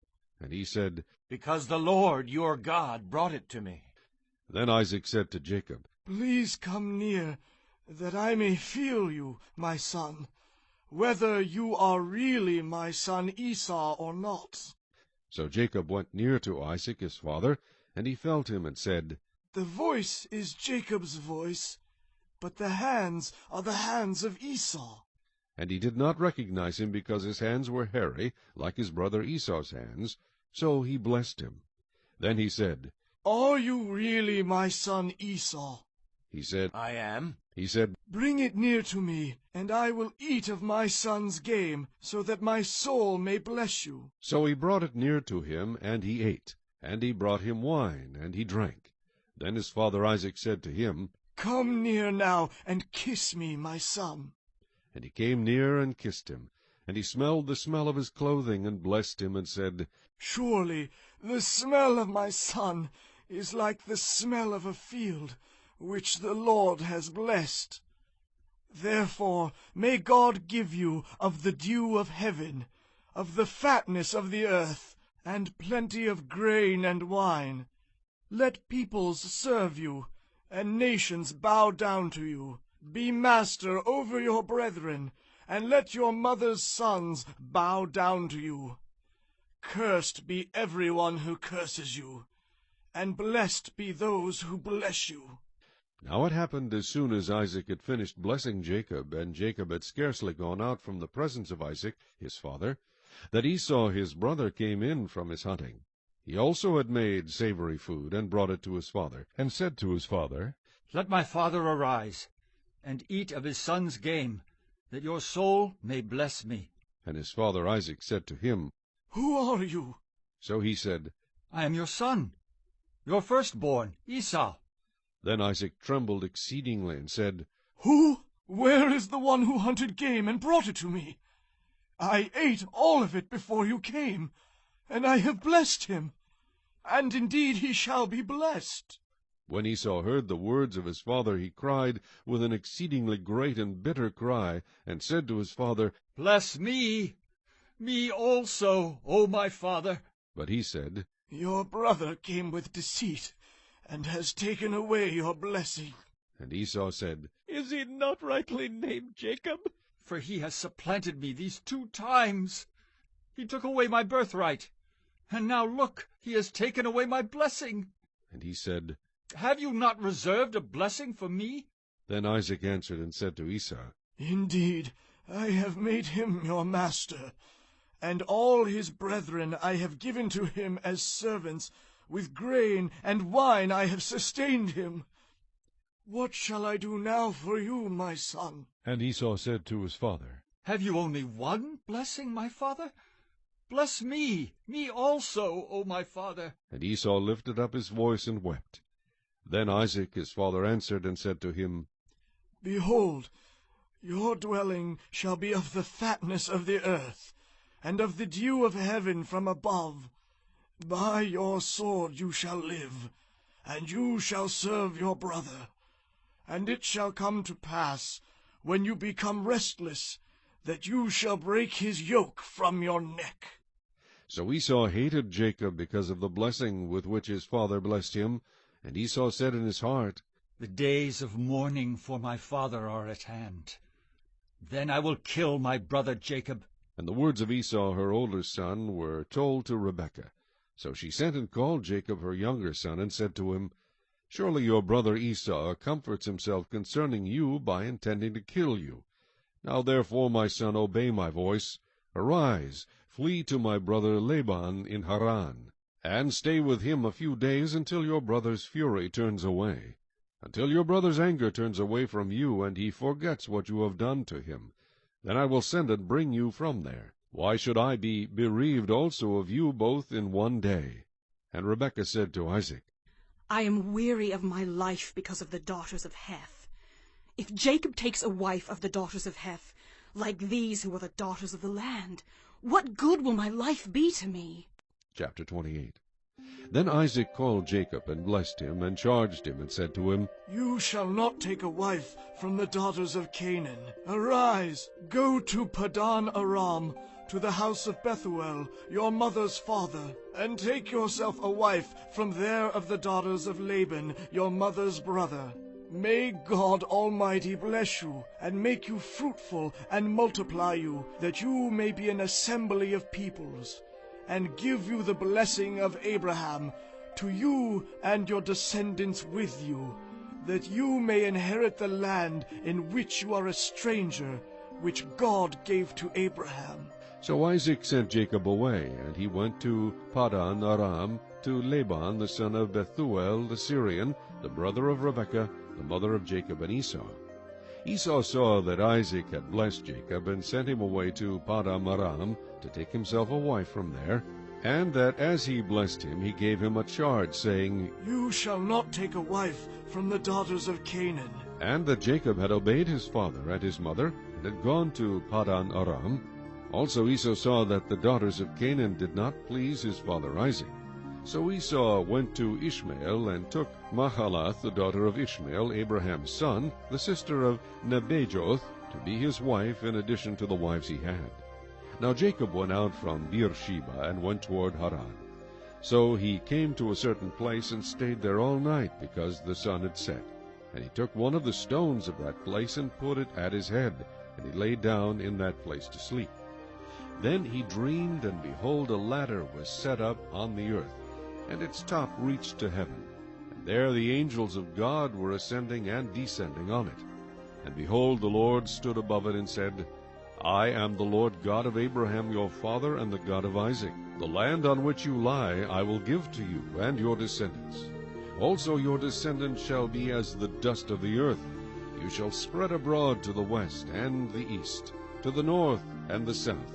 And in you and in your seed all the families of the earth shall be blessed. Behold, I am with you, and will keep you wherever you go, and will bring you back to this land, for I will not leave you until I have done what I have spoken to you. Then Jacob awoke from his sleep, and said, Surely the Lord is in this place, and I did not know it. And he was afraid, and said, How awesome is this place! This is none other than the house of God, and this is the gate of heaven. Then Jacob rose early in the morning, and took the stone that he had put at his head, set it up as a pillar, and poured oil on top of it. And he called the name of that place Bethel, but the name of the city had been Luz previously. Then Jacob made a vow, saying, If God will be with me, and keep me in this way that I am going, and give me bread to eat and clothing to put on, so that I come back to my father's house in peace, then the Lord shall be my God. And this stone which I have set as a pillar shall be God's house, and of all that you give me I will surely give 1/10 to you. Chapter 29. So Jacob went on his journey, and came to the land of the people of the east. And he looked, and saw a well in the field, and behold, there were 3 flocks of sheep lying by it, for out of that well they watered the flocks. A large stone was on the well's mouth. Now all the flocks would be gathered there, and they would roll the stone from the well's mouth, water the sheep, and put the stone back in its place on the well's mouth. And Jacob said to them, My brethren, where are you from? And they said, We are from Haran. Then he said to them, Do you know Laban, the son of Nahor? And they said, We know him. So he said to them, Is he well? And they said, He is well. And look, his daughter Rachel is coming with the sheep. Then he said, Look, it is still high day. It is not time for the cattle to be gathered together. Water the sheep, and go and feed them. But they said, We cannot, until all the flocks are gathered together, and they have rolled the stone from the well's mouth. Then we water the sheep. Now while he was still speaking with them, Rachel came with her father's sheep, for she was a shepherdess. And it came to pass, when Jacob saw Rachel, the daughter of Laban his mother's brother, and the sheep of Laban his mother's brother, that Jacob went near, and rolled the stone from the well's mouth, and watered the flock of Laban his mother's brother. Then Jacob kissed Rachel, and lifted up his voice, and wept. And Jacob told Rachel that he was her father's relative, and that he was Rebekah's son. So she ran and told her father. Then it came to pass, when Laban heard the report about Jacob his sister's son, that he ran to meet him, and embraced him, and kissed him, and brought him to his house. So he told Laban all these things. And Laban said to him, Surely you are my bone and my flesh. And he stayed with him for a month. Then Laban said to Jacob, Because you are my relative, should you therefore serve me for nothing? Tell me, what should your wages be? Now Laban had 2 daughters. The name of the elder was Leah, and the name of the younger was Rachel. Leah's eyes were delicate, but Rachel was beautiful of form and appearance.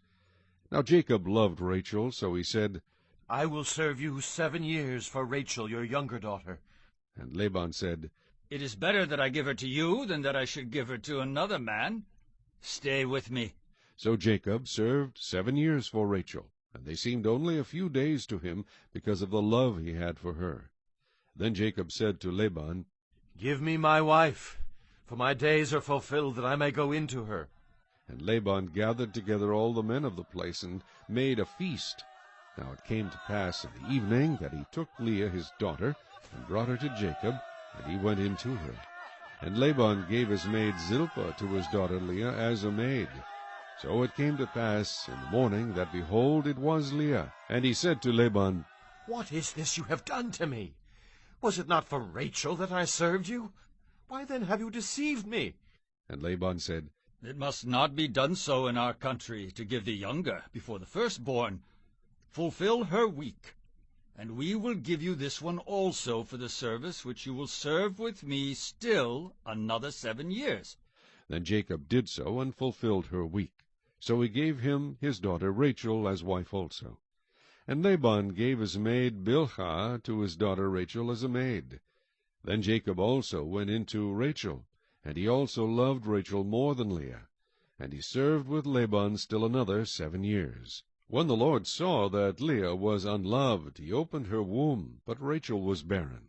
So Leah conceived and bore a son, and she called his name Reuben, for she said, The Lord has surely looked on my affliction. Now, therefore, my husband will love me. Then she conceived again, and bore a son, and said, Because the Lord has heard that I am unloved, he has therefore given me this son also. And she called his name Simeon. She conceived again, and bore a son, and said, Now this time my husband will become attached to me, because I have borne him 3 sons. Therefore his name was called Levi. And she conceived again, and bore a son, and said, Now I will praise the Lord. Therefore she called his name Judah. Then she stopped bearing. Chapter 30. Now when Rachel saw that she bore Jacob no children, Rachel envied her sister, and said to Jacob, Give me children, or else I die. And Jacob's anger was aroused against Rachel, and he said, Am I in the place of God, who has withheld from you the fruit of the womb? So she said, Here is my maid Bilhah.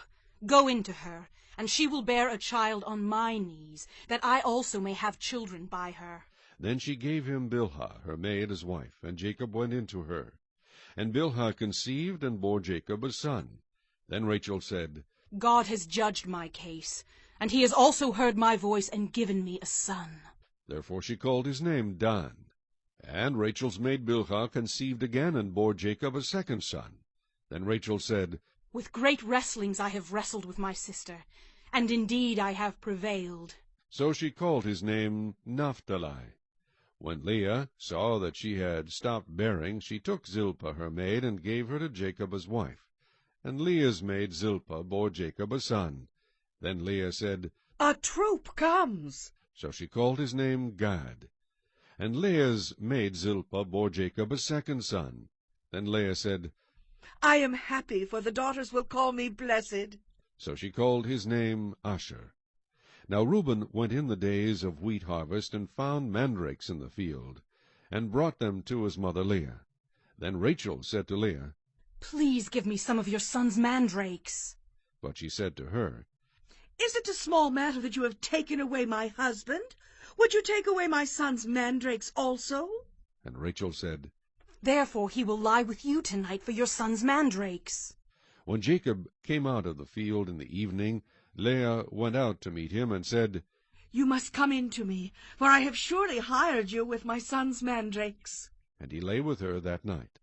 And God listened to Leah, and she conceived and bore Jacob a 5th son. Leah said, God has given me my wages, because I have given my maid to my husband. So she called his name Issachar. Then Leah conceived again, and bore Jacob a 6th son. And Leah said, God has endowed me with a good endowment. Now my husband will dwell with me, because I have borne him 6 sons. So she called his name Zebulun. Afterward she bore a daughter, and called her name Dinah. Then God remembered Rachel, and God listened to her, and opened her womb. And she conceived and bore a son, and said, God has taken away my reproach. So she called his name Joseph, and said, The Lord shall add to me another son. And it came to pass, when Rachel had borne Joseph, that Jacob said to Laban, Send me away, that I may go to my own place and to my country. Give me my wives and my children, for whom I have served you, and let me go. For you know my service which I have done for you. And Laban said to him, Please stay, if I have found favor in your eyes, for I have learned by experience that the Lord has blessed me for your sake. Then he said, Name me your wages, and I will give it. So Jacob said to him, You know how I have served you, and how your livestock has been with me. For what you had before I came was little, and it has increased to a great amount. The Lord has blessed you since my coming. And now, when shall I also provide for my own house? So he said, What shall I give you? And Jacob said, You shall not give me anything. If you will do this thing for me, I will again feed and keep your flocks. Let me pass through all your flock today, removing from there all the speckled and spotted sheep, and all the brown ones among the lambs, and the spotted and speckled among the goats, and these shall be my wages. So my righteousness will answer for me in time to come, when the subject of my wages comes before you. Every one that is not speckled and spotted among the goats, and brown among the lambs, will be considered stolen, if it is with me. And Laban said, Oh, that it were according to your word. So he removed that day the male goats that were speckled and spotted, all the female goats that were speckled and spotted, every one that had some white in it, and all the brown ones among the lambs, and gave them into the hand of his sons. Then he put 3 days' journey between himself and Jacob fed the rest of Laban's flocks. Now Jacob took for himself rods of green poplar, and of the almond and chestnut trees, peeled white strips in them, and exposed the white which was in the rods. And the rods which he had peeled he set before the flocks in the gutters, in the watering troughs, where the flocks came to drink, so that they should conceive when they came to drink. So the flocks conceived before the rods, and the flocks brought forth, streaked, speckled, and spotted. Then Jacob separated the lambs, and made the flocks face toward the streaked and all the brown in the flock of Laban. But he put his own flocks by themselves, and did not put them with Laban's flock. And it came to pass, whenever the stronger livestock conceived, that Jacob placed the rods before the eyes of the livestock in the gutters, that they might conceive among the rods. But when the flocks were feeble, he did not put them in. So the feebler were Laban's, and the stronger Jacob's. Thus the man became exceedingly prosperous, and had large flocks, female and male servants, and camels and donkeys. Chapter 31.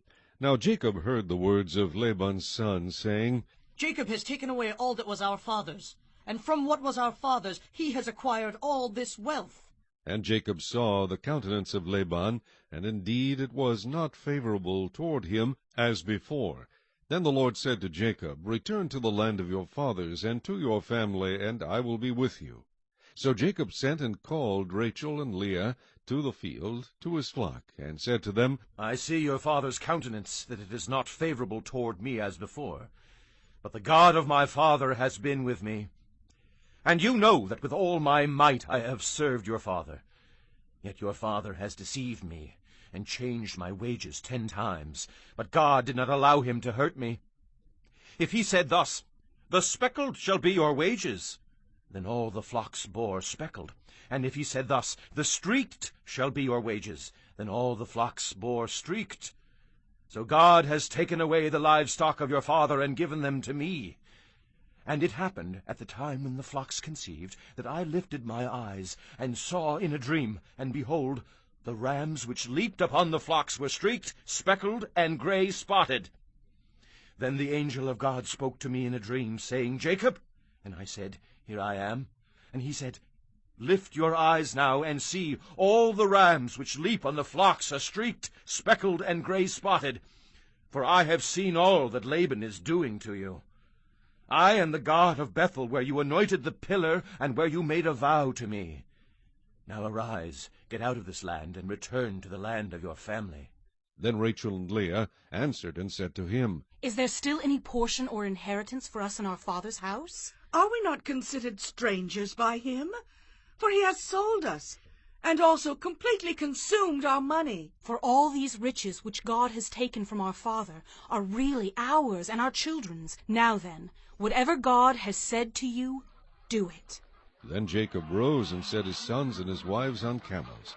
And he carried away all his livestock and all his possessions which he had gained, his acquired livestock which he had gained in Padan Aram, to go to his father Isaac in the land of Canaan. Now Laban had gone to shear his sheep, and Rachel had stolen the household idols that were her father's.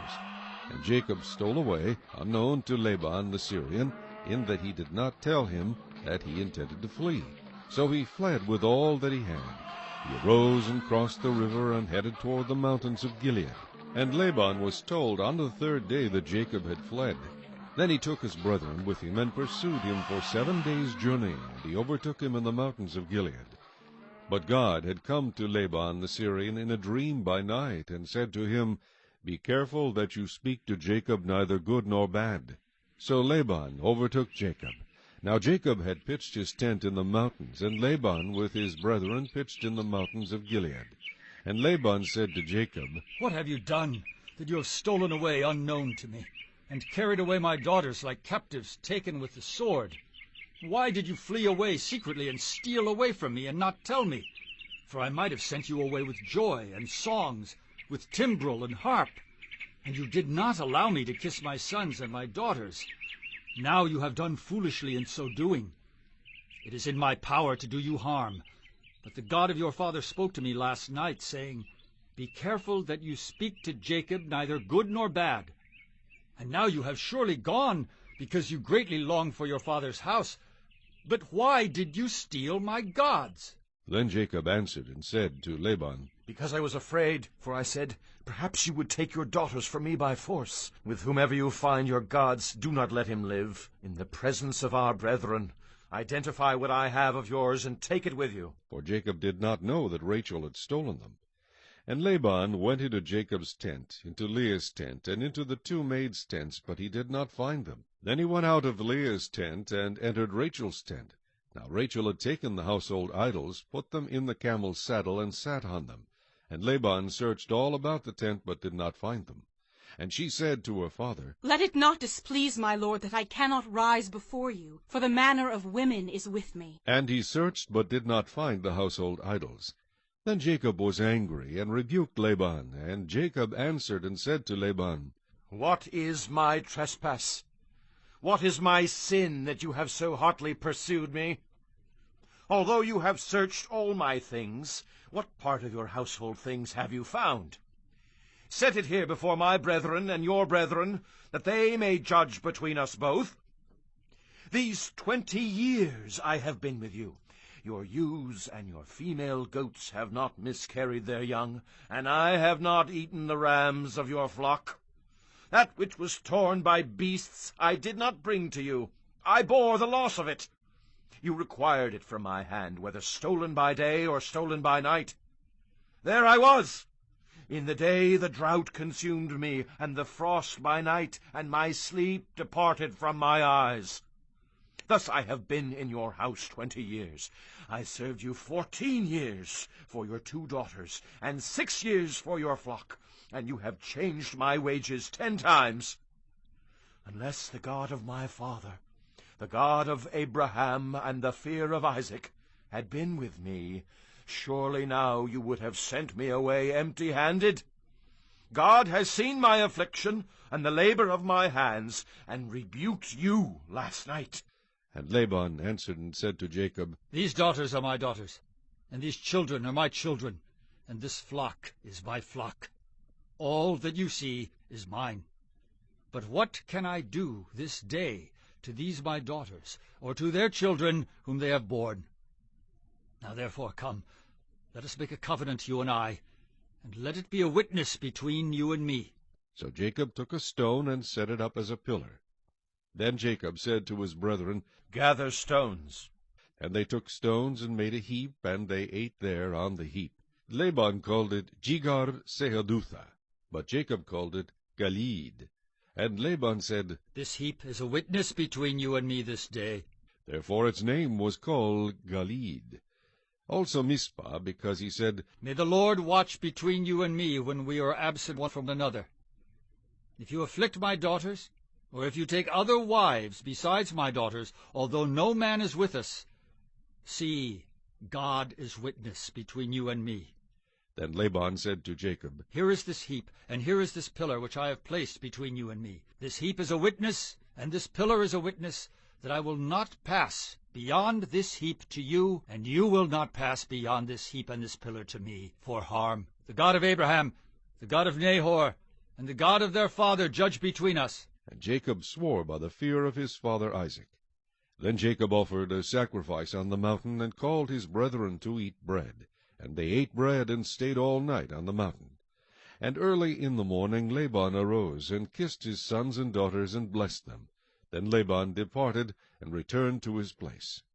Chapter 32. So Jacob went on his way, and the angels of God met him. When Jacob saw them, he said, This is God's camp. And he called the name of that place Mechanaim. Then Jacob sent messengers before him to Esau his brother in the land of Seir, the country of Edom. And he commanded them, saying, Speak thus to my lord Esau. Thus your servant Jacob says, I have dwelt with Laban and stayed there until now. I have oxen, donkeys, flocks, and male and female servants, and I have sent to tell my lord that I may find favor in your sight. Then the messengers returned to Jacob, saying, We came to your brother Esau, and he also is coming to meet you, and 400 men are with him. So Jacob was greatly afraid and distressed, and he divided the people that were with him, and the flocks and herds and camels, into 2 companies.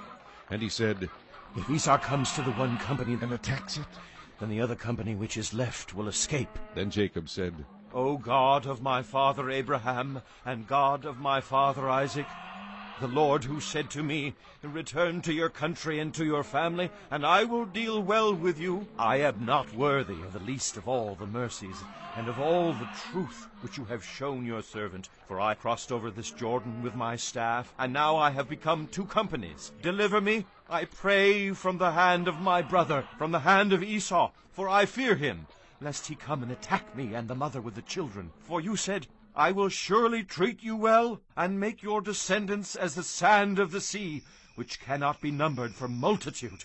So he lodged there that same night, and took what came to his hand as a present for Esau his brother, 200 female goats, and 20 male goats, 200 ewes, and 20 rams, 30 milk camels with their colts, 40 cows, and 10 bulls, 20 female donkeys, and 10 foals.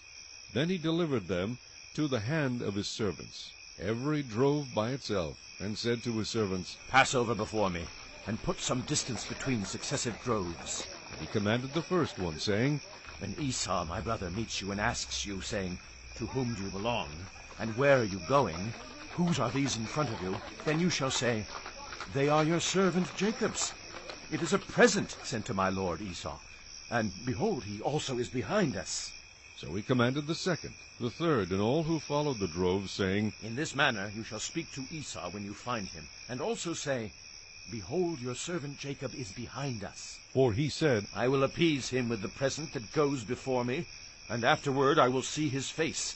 Perhaps he will accept me. So the present went on over before him, but he himself lodged that night in the camp.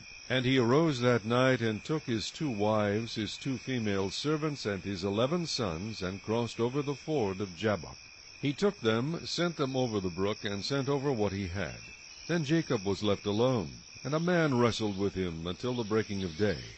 Now when he saw that he did not prevail against him, he touched the socket of his hip, and the socket of Jacob's hip was out of joint as he wrestled with him. And he said, Let me go, for the day breaks. But he said, I will not let you go unless you bless me. So he said to him, What is your name? He said, Jacob. And he said, Your name shall no longer be called Jacob, but Israel, for you have struggled with God and with men, and have prevailed. Then Jacob asked, saying, Tell me your name, I pray. And he said, Why is it that you ask about my name? And he blessed him there. So Jacob called the name of the place Peniel. For I have seen God face to face, and my life is preserved. Just as he crossed over Penuel, the sun rose on him, and he limped on his hip. Therefore to this day the children of Israel do not eat the muscle that shrank, which is on the hip socket, because he touched the socket of Jacob's hip in the muscle that shrank. Chapter 33. Now Jacob lifted his eyes and looked, and there Esau was coming, and with him were 400 men. So he divided the children among Leah, Rachel, and the 2 maidservants. And he put the maidservants and their children in front, Leah and her children behind, and Rachel and Joseph last. Then he crossed over before them, and bowed himself to the ground 7 times, until he came near to his brother. But Esau ran to meet him, and embraced him, and fell on his neck, and kissed him, and they wept. And he lifted his eyes, and saw the women and children, and said, Who are these with you? So he said, The children whom God has graciously given your servant. Then the maidservants came near, they and their children, and bowed down. And Leah also came near with her children, and they bowed down. Afterward Joseph and Rachel came near, and they bowed down. Then Esau said, What do you mean by all this company which I met? And he said, These are to find favor in the sight of my lord. But Esau said, I have enough, my brother. Keep what you have for yourself. And Jacob said, No, please. If I have now found favor in your sight, then receive my present from my hand, inasmuch as I have seen your face, as though I had seen the face of God, and you were pleased with me. Please, take my blessing that is brought to you, because God has dealt graciously with me, and because I have enough. So he urged him, and he took it. Then Esau said, Let us take our journey. Let us go, and I will go before you. But Jacob said to him, My lord knows that the children are weak, and the flocks and herds which are nursing are with me. And if the men should drive them hard one day, all the flock will die. Please let my lord go on ahead before his servant. I will lead on slowly at a pace which the livestock that go before me, and the children, are able to endure, until I come to my lord in Seir. And Esau said, Now let me leave you with some of the people who are with me. But he said, What need is there?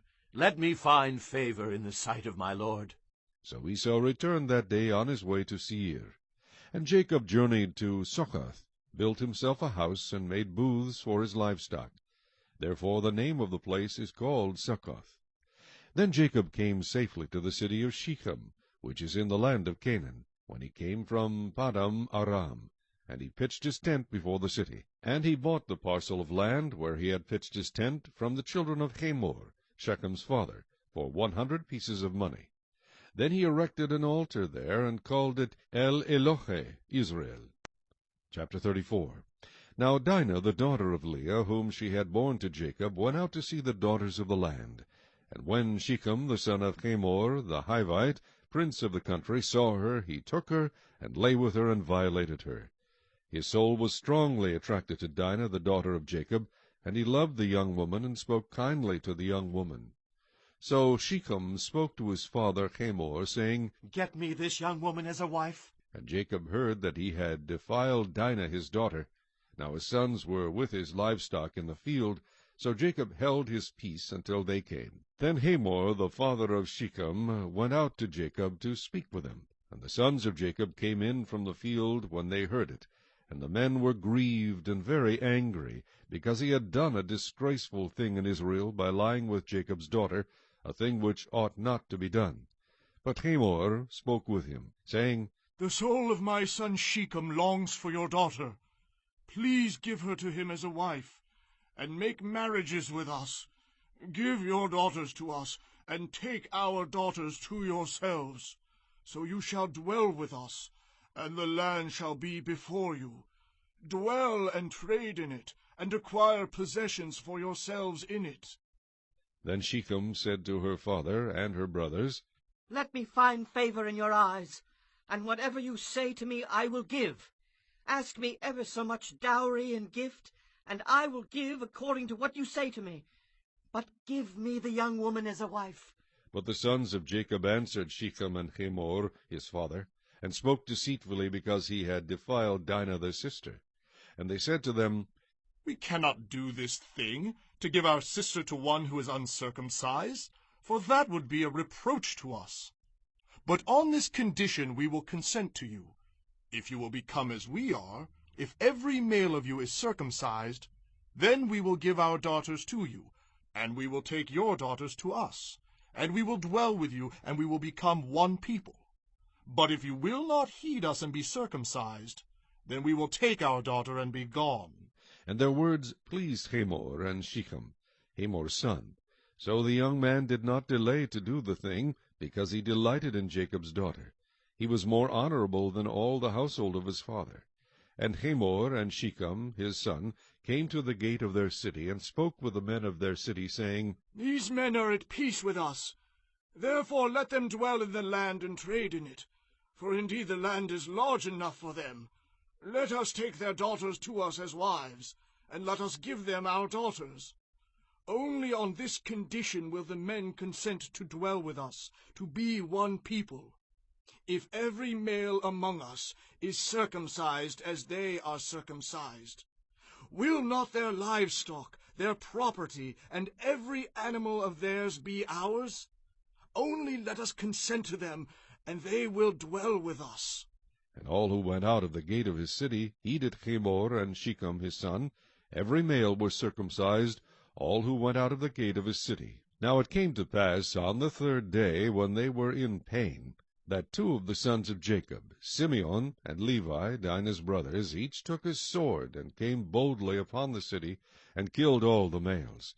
And they killed Hamor and Shechem his son with the edge of the sword, and took Dinah from Shechem's house, and went out. The sons of Jacob came upon the slain, and plundered the city, because their sister had been defiled. They took their sheep, their oxen, and their donkeys, what was in the city, and what was in the field, and all their wealth, all their little ones, and their wives they took captive, and they plundered even all that was in the houses. Then Jacob said to Simeon and Levi, You have troubled me by making me obnoxious among the inhabitants of the land, among the Canaanites and the Perizzites. And since I am few in number, they will gather themselves together against me and kill me. I shall be destroyed, my household and I. But they said, Should he treat our sister like a harlot? Chapter 35. Then God said to Jacob, Arise, go up to Bethel, and dwell there, and make an altar there to God, who appeared to you when you fled from the face of Esau your brother. And Jacob said to his household, and to all who were with him, Put away the foreign gods that are among you. Purify yourselves, and change your garments. Then let us arise and go up to Bethel, and I will make an altar there to God, who answered me in the day of my distress, and has been with me in the way which I have gone. So they gave Jacob all the foreign gods which were in their hands, and the earrings which were in their ears, and Jacob hid them under the terebinth tree which was by Shechem. And they journeyed, and the terror of God was upon the cities that were all around them, and they did not pursue the sons of Jacob. So Jacob came to Luz, that is Bethel, which is in the land of Canaan, he and all the people who were with him. And he built an altar there, and called the place El Bethel, because there God appeared to him when he fled from the face of his brother. Now Deborah, Rebekah's nurse, died, and she was buried below Bethel under the terebinth tree. So the name of it was called Alon Bachuth. Then God appeared to Jacob again, when he came from Padan Aram, and blessed him. And God said to him, Your name is Jacob. Your name shall not be called Jacob any more, but Israel shall be your name.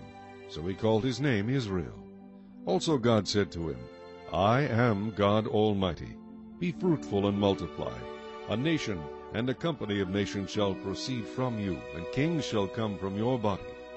The land which I gave Abraham and Isaac I give to you, and to your descendants after you I give this land. Then God went up from him in the place where he talked with him. So Jacob set up a pillar in the place where he talked with him, a pillar of stone. And he poured a drink offering on it, and he poured oil on it. And Jacob called the name of the place where God spoke with him Bethel. Then they journeyed from Bethel.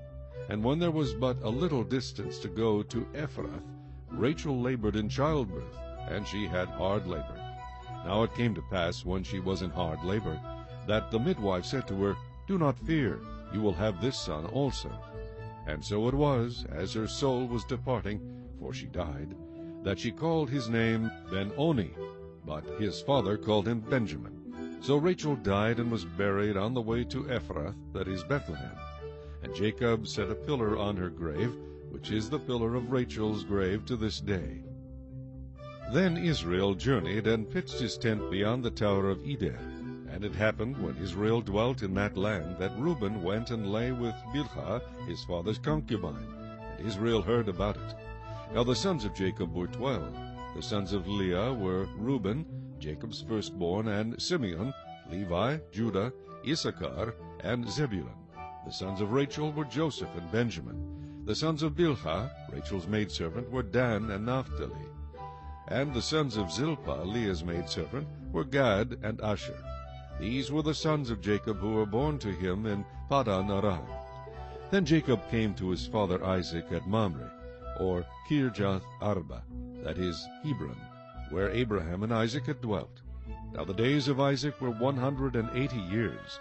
So Isaac breathed his last and died, and was gathered to his people, being old and full of days. And his sons Esau and Jacob buried him. Chapter 36.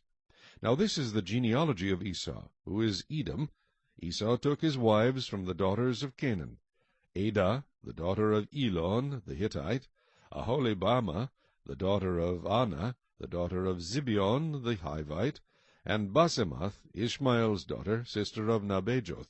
Now Adah bore Eliphaz to Esau, and Basemath bore Reuel, and Aholibamah bore Jeush, Jalam, and Korah. These were the sons of Esau who were born to him in the land of Canaan. Then Esau took his wives, his sons, his daughters, and all the persons of his household, his cattle and all his animals, and all his goods which he had gained in the land of Canaan, and went to a country away from the presence of his brother Jacob. For their possessions were too great for them to dwell together, and the land where they were strangers could not support them because of their livestock. So Esau dwelt in Mount Seir. Esau is Edom. And this is the genealogy of Esau, the father of the Edomites, in Mount Seir.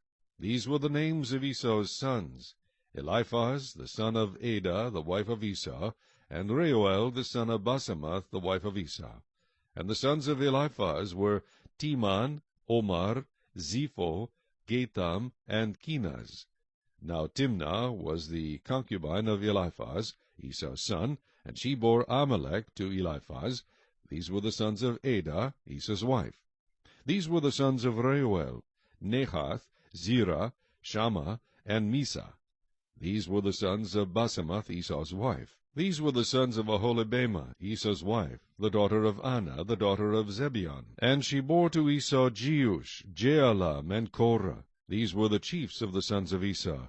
The sons of Eliphaz, the firstborn son of Esau, were chief Teman, chief Omar, chief Zepho, chief Kenaz, chief Korah, chief Gatam, and chief Amalek. These were the chiefs of Eliphaz in the land of Edom. They were the sons of Adah.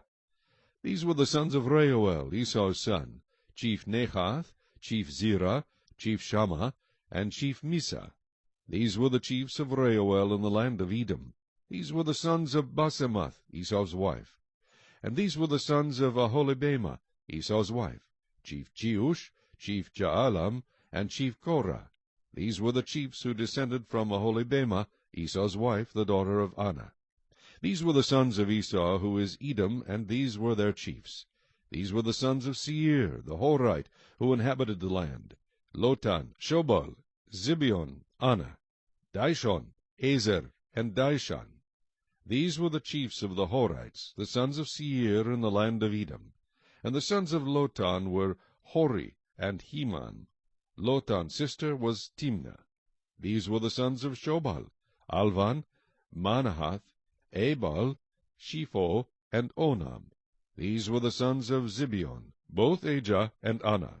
This was the Anah who found the water in the wilderness as he pastured the donkeys of his father Zibeon.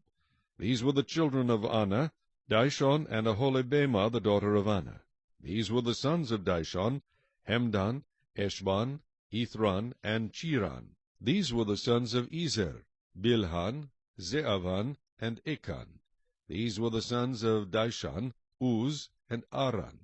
These were the chiefs of the Horites, chief Lotan, chief Shobal, chief Zibeon, chief Anna, chief Dishon, chief Ezer, and chief Dishon.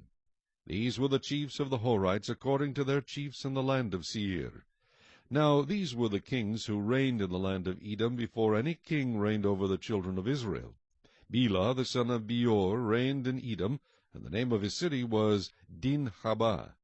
And when Bela died, Jobab the son of Zerah of Bozrah reigned in his place. When Jobab died, Husham of the land of the Temanites reigned in his place. And when Husham died, Hadad the son of Bedad, who attacked Midian in the field of Moab, reigned in his place, and the name of his city was Avith. When Hadad died, Samlah of Masrekah reigned in his place. And when Samlah died, Saul of Rehoboth by the river reigned in his place. When Saul died, Baal-Hanan the son of Achbor reigned in his place. And when Baal-Hanan the son of Achbor died, Hadar reigned in his place, and the name of his city was Peu. His wife's name was Mehetabel, the daughter of Matred, the daughter of Mezahab. And these were the names of the chiefs of Esau, according to their families and their places, by their names: chief Timnah, chief Alva, chief Jetheth, chief Aholibamah, chief Elah, chief Pinon, chief Kenaz, chief Teman, chief Mibzar, chief Magdiel, and chief Iram. These were the chiefs of Edom, according to their dwelling places in the land of their possession. Esau was the father of the Edomites. Chapter 37. Now Jacob dwelt in the land where his father was a stranger, in the land of Canaan. This is the history of Jacob.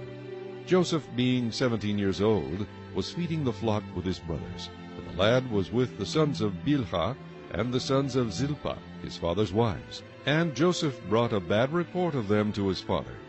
Now Israel loved Joseph more than all his children, because he was the son of his old age. Also he made him a tunic of many colors. But when his brothers saw that their father loved him more than all his brothers, they hated him, and could not speak peaceably to him. Now Joseph had a dream, and he told it to his brothers, and they hated him even more. So he said to them, Please hear this dream which I have dreamed. There we were, binding sheaves in the field. Then behold, my sheaf arose, and also stood upright. And indeed your sheaves stood all around, and bowed down to my sheaf. And his brothers said to him, Shall you indeed reign over us? Or shall you indeed have dominion over us? So they hated him even more for his dreams and for his words. Then he dreamed still another dream, and told it to his brothers, and said, Look, I have dreamed another dream.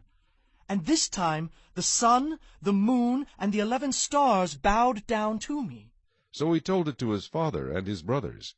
And his father rebuked him, and said to him, What is this dream that you have dreamed? Shall your mother and I and your brothers indeed come to bow down to the earth before you? And his brothers envied him, but his father kept the matter in mind. Then his brothers went to feed their father's flock in Shechem. And Israel said to Joseph, Are not your brothers feeding the flock in Shechem? Come, I will send you to them. So he said to him, Here I am. Then he said to him, Please go and see if it is well with your brothers and well with the flocks, and bring back word to me. So he sent him out of the valley of Hebron, and he went to Shechem.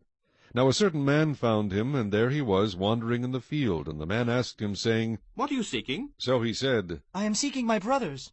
Please tell me where they are feeding their flocks. And the man said, They have departed from here, for I have heard them say, Let us go to Dothan. So Joseph went after his brothers, and found them in Dothan. Now when they saw him afar off, even before he came near them, they conspired against him to kill him. Then they said to one another, Look, this dreamer is coming. Come, therefore, let us now kill him, and cast him into some pit, and we shall say, Some wild beast has devoured him. We shall see what will become of his dreams. But Reuben heard it, and he delivered him out of their hands, and said, Let us not kill him. And Reuben said to them, Shed no blood, but cast him into this pit which is in the wilderness, and do not lay a hand on him. that he might deliver him out of their hands, and bring him back to his father. So it came to pass, when Joseph had come to his brothers, that they stripped Joseph of his tunic, the tunic of many colors that was on him. Then they took him and cast him into a pit, and the pit was empty, there was no water in it, and they sat down to eat a meal. Then they lifted their eyes and looked, and there was a company of Ishmaelites coming from Gilead with their camels, bearing spices, balm, and myrrh, on their way to carry them down to Egypt. So Judah said to his brothers, What profit is there if we kill our brother and conceal his blood? Come, and let us sell him to the Ishmaelites, and let not our hand be upon him, for he is our brother and our flesh.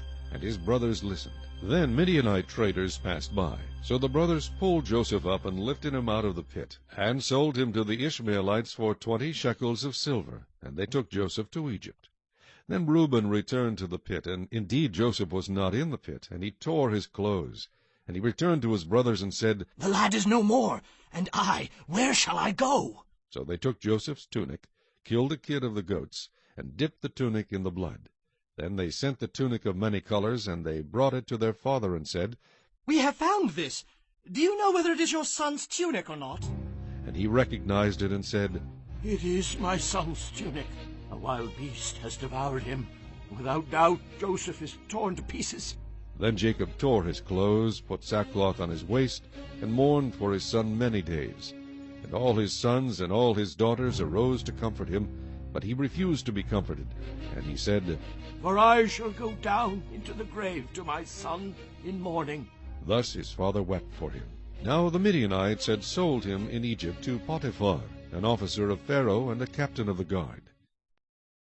Chapter 38. It came to pass at that time that Judah departed from his brothers, and visited a certain Adullamite, whose name was Hira. And Judah saw there a daughter of a certain Canaanite, whose name was Shua, and he married her, and went in to her. So she conceived and bore a son, and he called his name She conceived again, and bore a son, and she called his name Onan. And she conceived yet again, and bore a son, and called his name Shelah. He was at Chezib when she bore him. Then Judah took a wife from his firstborn, and her name was Tamar. But Judah's firstborn, was wicked in the sight of the Lord, and the Lord killed him. And Judah said to Onan, Go into your brother's wife and marry her, and raise up an heir to your brother. But Onan knew that the heir would not be his. And it came to pass, when he went in to his brother's wife, that he emitted on the ground, lest he should give an heir to his brother. And the thing which he did displeased the Lord, therefore he killed him also. Then Judah said to Tamar his daughter-in-law, Remain a widow in your father's house till my son Shelah is grown. For he said, Lest he also die like his brothers. And Tamar went and dwelt in her father's house. Now in the process of time, the daughter of Shua, Judah's wife, died. And Judah was comforted, and went up to his sheep-shearers at Timnah, he and his friend Hira the Adullamite. And it was told Tamar, saying, Look, your father is going up to Timnah to shear his sheep. So she took off her widow's garments, covered herself with a veil, and wrapped herself, and sat in an open place, which was on the way to Timnah, for she saw that Shelah was grown, and she was not given to him as a wife. When Judah saw her, he thought she was a harlot, because she had covered her face. Then he turned to her by the way, and said, Please let me come in to you. For he did not know that she was his daughter-in-law. So she said, What will you give me, that you may come in to me? And he said, I will send a young goat from the flock. So she said, Will you give me a pledge till you send it? Then he said, What pledge shall I give you? So she said, Your signet and cord, and your staff that is in your hand. Then he gave them to her, and went in to her, and she conceived by him. So she arose and went away, and laid aside her veil, and put on the garments of her widowhood. And Judah sent the young goat by the hand of his friend the Adullamite, to receive his pledge from the woman's hand. But he did not find her. Then he asked the men of that place, saying, Where is the harlot who was openly by the roadside? And they said, There was no harlot in this place. So he returned to Judah, and said, I cannot find her. Also the men of the place said there was no harlot in this place. Then Judah said, Let her take them for herself, lest we be shamed. For I sent this young goat, and you have not found her. And it came to pass about 3 months later, that Judah was told, saying, Tamar, your daughter-in-law, has played the harlot. Furthermore, she is with child by harlotry. So Judah said, Bring her out, and let her be burned. When she was brought out, she sent to her father-in-law, saying, By the man to whom these belong, I am with child. And she said, Please determine whose these are, the signet and cord and staff. So Judah acknowledged them and said, She has been more righteous than I, because I did not give her to Shelah my son. And he never knew her again. Now it came to pass at the time for giving birth, that, behold, twins were in her womb. And so it was, when she was giving birth, that the one put out his hand, and the midwife took a scarlet thread, and bound it on his hand, saying, This one came out first. Then it happened, as he drew back his hand, that his brother came out unexpectedly. And she said, How did you break through? This breach be upon you. Therefore his name was called Perez. Afterward his brother came out, who had the scarlet thread on his hand, and his name was called Zerah. Chapter 39.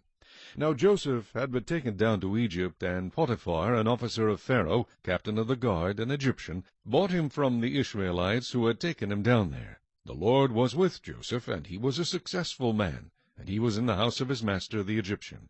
And his master saw that the Lord was with him, and that the Lord made all he did to prosper in his hand. So Joseph found favor in his sight, and served him. Then he made him overseer of his house, and all that he had he put under his authority. So it was from the time that he had made him overseer of his house, and all that he had, that the Lord blessed the Egyptian's house for Joseph's sake. And the blessing of the Lord was on all that he had, in the house and in the field. Thus he left all that he had in Joseph's hand, and he did not know what he had, except for the bread which he ate. Now Joseph was handsome in form and appearance. And it came to pass after these things, that his master's wife cast longing eyes on Joseph. And she said, Lie with me. But he refused, and said to his master's wife, Look, my master does not know what is with me in the house, and he has committed all that he has to my hand. There is no one greater in this house than I, nor has he kept back anything from me but you, because you are his wife. How then can I do this great wickedness and sin against God? So it was, as she spoke to Joseph day by day, that he did not heed her, to lie with her, or to be with her. But it happened about this time, when Joseph went into the house to do his work, and none of the men of the house was inside, that she caught him by his garment, saying, Lie with me. But he left his garment in her hand, and fled and ran outside. And so it was, when she saw that he had left his garment in her hand, and fled outside, that she called to the men of her house, and spoke to them, saying, See, he has brought into us a Hebrew to mock us. He came in to me to lie with me, and I cried out with a loud voice. And it happened, when he heard that I lifted my voice and cried out, that he left his garment with me, and fled and went outside. So she kept his garment with her until his master came home. And she spoke to him with words like these, saying, The Hebrew servant whom you brought to us came in to me to mock me. So it happened, as I lifted my voice and cried out, that he left his garment with me and fled outside. So it was, when his master heard the words which his wife spoke to him, saying, Your servant did to me after this manner, that his anger was aroused. Then Joseph's master took him and put him into the prison, a place where the king's prisoners were confined, and he was there in the prison. But the Lord was with Joseph, and showed him mercy, and he gave him favor in the sight of the keeper of the prison. And the keeper of the prison committed to Joseph's hand all the prisoners who were in the prison. Whatever they did there, it was his doing. The keeper of the prison did not look into anything that was under Joseph's authority, because the Lord was with him, and whatever he did, the Lord made it prosper. Chapter 40. It came to pass after these things, that the butler and the baker of the king of Egypt offended their lord, the king of Egypt. And Pharaoh was angry with his two officers, the chief butler and the chief baker. So he put them in custody in the house of the captain of the guard, in the prison, the place where Joseph was confined. And the captain of the guard charged Joseph with them, and he served them. So they were in custody for a while. Then the butler and the baker of the king of Egypt, who were confined in the prison, had a dream, both of them, each man's dream in one night, and each man's dream with its own interpretation. And Joseph came in to them in the morning, and looked at them, and saw that they were sad. So he asked Pharaoh's officers who were with him in the custody of his lord's house, saying, Why do you look so sad today? And they said to him, We each have had a dream, and there is no interpreter of it. So Joseph said to him, Do not interpretations belong to God? Tell them to me, please. Then the chief butler told his dream to Joseph, and said to him, Behold, in my dream, a vine was before me, and in the vine were 3 branches. It was as though it budded, its blossoms shot forth, and its clusters brought forth ripe grapes. Then Pharaoh's cup was in my hand, and I took the grapes, and pressed them into Pharaoh's cup, and placed the cup in Pharaoh's hand. And Joseph said to him, This is the interpretation of it. The 3 branches are 3 days. Now within 3 days Pharaoh will lift up your head and restore you to your place, and you will put Pharaoh's cup in his hand according to the former manner, when you were his butler. But remember me when it is well with you, and please show kindness to me. Make mention of me to Pharaoh, and get me out of this house. For indeed I was stolen away from the land of the Hebrews, and also I have done nothing here that they should put me into the dungeon. When the chief baker saw that the interpretation was good, he said to Joseph, I also was in my dream, and there were 3 white baskets on my head. In the uppermost basket were all kinds of baked goods for Pharaoh, and the birds ate them out of the basket on my head. So Joseph answered and said, This is the interpretation of it. The 3 baskets are 3 days. Within 3 days Pharaoh will lift off your head from you and hang you on a tree, and the birds will eat your flesh from you. Now it came to pass on the 3rd day, which was Pharaoh's birthday, that he made a feast for all his servants, and he lifted up the head of the chief butler and of the chief baker among his servants. Then he restored the chief butler to his butlership again, and he placed the cup in Pharaoh's hand. But he hanged the chief baker, as Joseph had interpreted to them.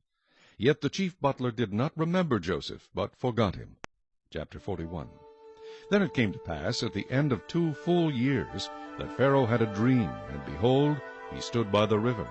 Suddenly there came up out of the river 7 cows, fine-looking and fat, and they fed in the meadow. Then behold, 7 other cows came up after them out of the river, ugly and gaunt, and stood by the other cows on the bank of the river.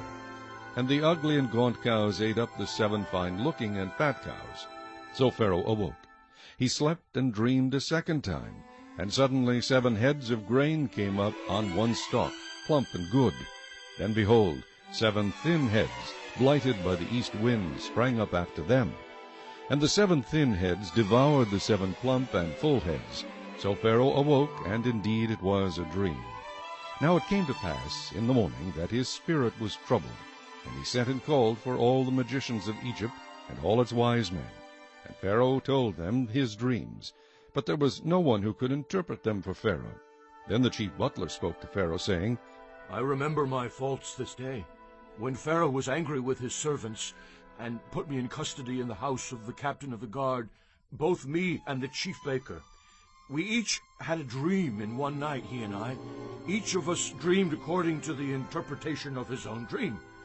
Now, there was a young Hebrew man with us there, a servant of the captain of the guard, and we told him, and he interpreted our dreams for us. To each man he interpreted according to his own dream.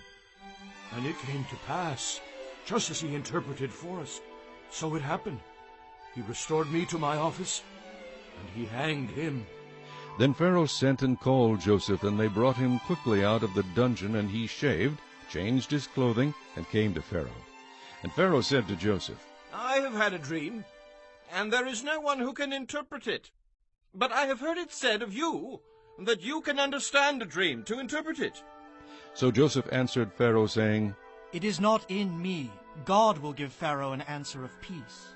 Then Pharaoh said to Joseph, Behold, in my dream I stood on the bank of the river. Suddenly 7 cows came up out of the river, fine-looking and fat, and they fed in the meadow. Then behold, 7 other cows came up after them, poor and very ugly and gaunt, such ugliness as I have never seen in all the land of Egypt. And the gaunt and ugly cows ate up the first 7, the fat cows. When they had eaten them up, no one would have known that they had eaten them, for they were just as ugly as at the beginning. So I awoke. Also I saw in my dream, and suddenly 7 heads came up on one stalk, full and good. Then behold, 7 heads withered, thin, and blighted by the east wind, sprang up after them. And the thin heads devoured the 7 good heads. So I told this to the magicians, but there was no one who could explain it to me. Then Joseph said to Pharaoh, The dreams of Pharaoh are one. God has shown Pharaoh what he is about to do. The 7 good cows are 7 years, and the 7 good heads are 7 years. The dreams are one. And the 7 thin and ugly cows which came up after them are 7 years, and the 7 empty heads blighted by the east wind are 7 years of famine. This is the thing which I have spoken to Pharaoh. God has shown Pharaoh what he is about to do. Indeed, 7 years of great plenty will come throughout all the land of Egypt, but after them 7 years of famine will arise, and all the plenty will be forgotten in the land of Egypt, and the famine will deplete the land. So the plenty will not be known in the land because of the famine following, for it will be very severe. And the dream was repeated to Pharaoh twice, because the thing is established by God, and God will shortly bring it to pass. Now, therefore, let Pharaoh select a discerning and wise man, and set him over the land of Egypt. Let Pharaoh do this, and let him appoint officers over the land to collect 1/5 of the produce of the land of Egypt in the 7 plentiful years. And let them gather all the food of those good years that are coming, and store up grain under the authority of Pharaoh, and let them keep food in the cities. Then that food shall be as a reserve for the land for the 7 years of famine which shall be in the land of Egypt, that the land may not perish during the famine. So the advice was good in the eyes of Pharaoh and in the eyes of all his servants. And Pharaoh said to his servants, Can we find such a one as this, a man in whom is the Spirit of God? Then Pharaoh said to Joseph, Inasmuch as God has shown you all this, there is no one as discerning and wise as you. You shall be over my house, and all my people shall be ruled according to your word. Only in regard to the throne will I be greater than you. And Pharaoh said to Joseph, See, I have set you over all the land of Egypt. Then Pharaoh took his signet ring off his hand and put it on Joseph's hand. And he clothed him in garments of fine linen and put a gold chain around his neck. And he had him ride in the 2nd chariot which he had, and they cried out before him, Bow the knee. So he set him over all the land of Egypt. Pharaoh also said to Joseph, I am Pharaoh, and without your consent no man may lift his hand or foot in all the land of Egypt. And Pharaoh called Joseph's name Zaphnath-Paaneah, and he gave him as a wife Asenath, the daughter of Potipherah, priest of On. So Joseph went out over all the land of Egypt. Joseph was 30 years old when he stood before Pharaoh king of Egypt. And Joseph went out from the presence of Pharaoh, and went throughout all the land of Egypt.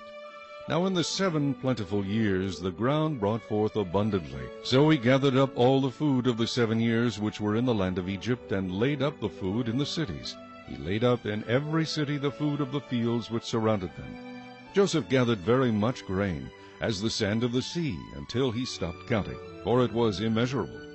And to Joseph were born 2 sons before the years of famine came, whom Asenath, the daughter of Potipherah, priest of On, bore to him.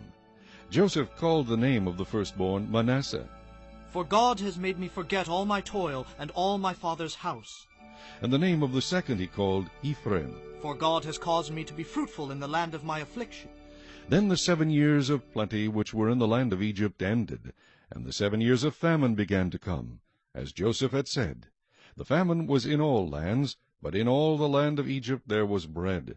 So when all the land of Egypt was famished, the people cried to Pharaoh for bread. Then Pharaoh said to all the Egyptians, Go to Joseph. Whatever he says to you, do. The famine was over all the face of the earth, and Joseph opened all the storehouses, and sold to the Egyptians. And the famine became severe in the land of Egypt. So all countries came to Joseph in Egypt to buy grain, because the famine was severe in all lands. Chapter 42. When Jacob saw that there was grain in Egypt, Jacob said to his sons, Why do you look at one another? And he said, Indeed, I have heard that there is grain in Egypt. Go down to that place and buy for us there, that we may live and not die. So Joseph's 10 brothers went down to buy grain in Egypt. But Jacob did not send Joseph's brother Benjamin with his brothers, for he said, Lest some calamity befall him. And the sons of Israel went to buy grain among those who journeyed, for the famine was in the land of Canaan. Now Joseph was governor over the land, and it was he who sold to all the people of the land. And Joseph's brothers came and bowed down before him with their faces to the earth. Joseph saw his brothers, and recognized them. But he acted as a stranger to them, and spoke roughly to them. Then he said to them, "Where do you come from?" And they said, "From the land of Canaan to buy food." So Joseph recognized his brothers, but they did not recognize him. Then Joseph remembered the dreams which he had dreamed about them, and said to them, "You are spies. You have come to see the nakedness of the land." And they said to him, "No, my lord, but your servants have come to buy food. We are all one man's sons. We are honest men. Your servants are not spies." But he said to them, "No, but you have come to see the nakedness of the land." And they said, "Your servants are 12 brothers, the sons of one man in the land of Canaan. And in fact, the youngest is with our father today, and one is no more." But Joseph said to them, "It is as I spoke to you, saying, You are spies. In this manner you shall be tested. By the life of Pharaoh you shall not leave this place unless your youngest brother comes here. Send one of you, and let him bring your brother, and you shall be kept in prison, that your words may be tested to see whether there is any truth in you. Or else, by the life of Pharaoh, surely you are spies." So he put them all together in prison 3 days. Then Joseph said to them the 3rd day, "Do this and live, for I fear God. If you are honest men, let one of your brothers be confined to your prison house. But you, go and carry grain for the famine of your houses. And bring your youngest brother to me, so your words will be verified, and you shall not die." And they did so. Then they said to one another, "We are truly guilty concerning our brother. For we saw the anguish of his soul when he pleaded with us, and we would not hear. Therefore this distress has come upon us." And Reuben answered them, saying, "Did I not speak to you, saying, Do not sin against the boy, and you would not listen? Therefore, behold, his blood is now required of us." But they did not know that Joseph understood them, for he spoke to them through an interpreter. And he turned himself away from them and wept. Then he returned to them again and talked with them. And he took Simeon from them, and bound him before their eyes. Then Joseph gave a command to fill their sacks with grain, to restore every man's money to his sack, and to give them provisions for the journey. Thus he did for them. So they loaded their donkeys with the grain, and departed from there. But as one of them opened his sack to give his donkey feed at the encampment, he saw his money, and there it was in the mouth of his sack. So he said to his brothers, "My money has been restored, and there it is in my sack." Then their hearts failed them, and they were afraid, saying to one another, "What is this that God has done to us?" Then they went to Jacob their father in the land of Canaan, and told him all that had happened to them, saying, "The man who is lord of the land spoke roughly to us, and took us for spies of the country. But we said to him, We are honest men. We are not spies. We are 12 brothers, sons of our father. One is no more, and the youngest is with our father this day in the land of Canaan. Then the man, the lord of the country, said to us, By this I will know that you are honest men. Leave one of your brothers here with me, take food for the famine of your households, and be gone. And bring your youngest brother to me, so I shall know that you are not spies, but that you are honest men. I will grant your brother to you, and you may trade in the land." Then it happened as they emptied their sacks, that surprisingly each man's bundle of money was in his sack. And when they and their father saw the bundles of money, they were afraid. And Jacob their father said to them, "You have bereaved me. Joseph is no more, Simeon is no more, and you want to take Benjamin. All these things are against me." Then Reuben spoke to his father, saying, "Kill my 2 sons if I do not bring him back to you. Put him in my hands, and I will bring him back to you." But he said, "My son shall not go down with you, for his brother is dead, and he is left alone. If any calamity should befall him along the way in which you go, then you would bring down my gray hair with sorrow to the grave." Chapter 43. Now the famine was severe in the land, and it came to pass, when they had eaten up the grain which they had brought from Egypt, that their father said to them, "Go back, buy us a little food." But Judah spoke to him, saying, "The man solemnly warned us, saying, You shall not see my face unless your brother is with you. If you send our brother with us, we will go down and buy you food. But if you will not send him, we will not go down. For the man said to us, You shall not see my face unless your brother is with you. And Israel said, Why did you deal so wrongfully with me as to tell the man whether you had still another brother? But they said, The man asked us pointedly about ourselves and our families, saying, Is your father still alive? Have you another brother? And we told him according to these words. Could we possibly have known that he would say, Bring your brother down? Then Judah said to Israel his father, Send the lad with me, and we will arise and go, that we may live and not die, both we and you, and also our little ones. I myself will be surety for him. From my hand you shall require him. If I do not bring him back to you and set him before you, then let me bear the blame forever. For if we had not lingered, surely by now he would have returned this second time. And their father Israel said to them, If it must be so, then do this. Take some of the best fruits of the land in your vessels, and carry down a present for the man, a little balm and a little honey, spices and myrrh, pistachio nuts and almonds. Take double money in your hand, and take back in your hand the money that was returned in the mouth of your sacks. Perhaps it was an oversight. Take a brother also, and arise, go back to the man, and may God Almighty give you mercy before the man, that he may release your other brother and Benjamin. If I am bereaved, I am bereaved. So the men took that present and Benjamin, and they took double money in their hand, and arose and went down to Egypt, and they stood before Joseph. When Joseph saw Benjamin with them, he said to the steward of his house, Take these men to my home, and slaughter an animal, and make ready, for these men will dine with me at noon. Then the man did as Joseph ordered, and the man brought the men into Joseph's house. Now the men were afraid, because they were brought into Joseph's house, and they said, It is because of the money which was returned in our sacks the first time that we are brought in, so that he may make a case against us and seize us, to take us as slaves with our donkeys. When they drew near to the steward of Joseph's house, they talked with him at the door of the house, and said, Oh, sir, we indeed came down the first time to buy food. But it happened, when we came to the encampment, that we opened our sacks, and there each man's money was in the mouth of his sack, our money in full weight. So we have brought it back in our hand, and we have brought down other money in our hands to buy food. We do not know who put our money in our sacks. But he said, Peace be with you. Do not be afraid. Your God and the God of your father has given you treasure in your sacks. I had your money. Then he brought Simeon out to them. So the man brought the men into Joseph's house, and gave them water, and they washed their feet, and he gave their donkeys feed. Then they made the present ready for Joseph's coming at noon, for they heard that they would eat bread there. And when Joseph came home, they brought him the present which was in their hand into the house, and bowed down before him to the earth. Then he asked them about their well-being, and said, Is your father well, the old man of whom you spoke? Is he still alive? And they answered, Your servant, our father, is in good health. He's still alive. And they bowed their heads down and prostrated themselves. Then he lifted his eyes and saw his brother Benjamin, his mother's son, and said, Is this your younger brother of whom you spoke to me? And he said, God be gracious to you, my son. Now his heart yearned for his brother, so Joseph made haste and sought somewhere to weep. And he went into his chamber and wept there.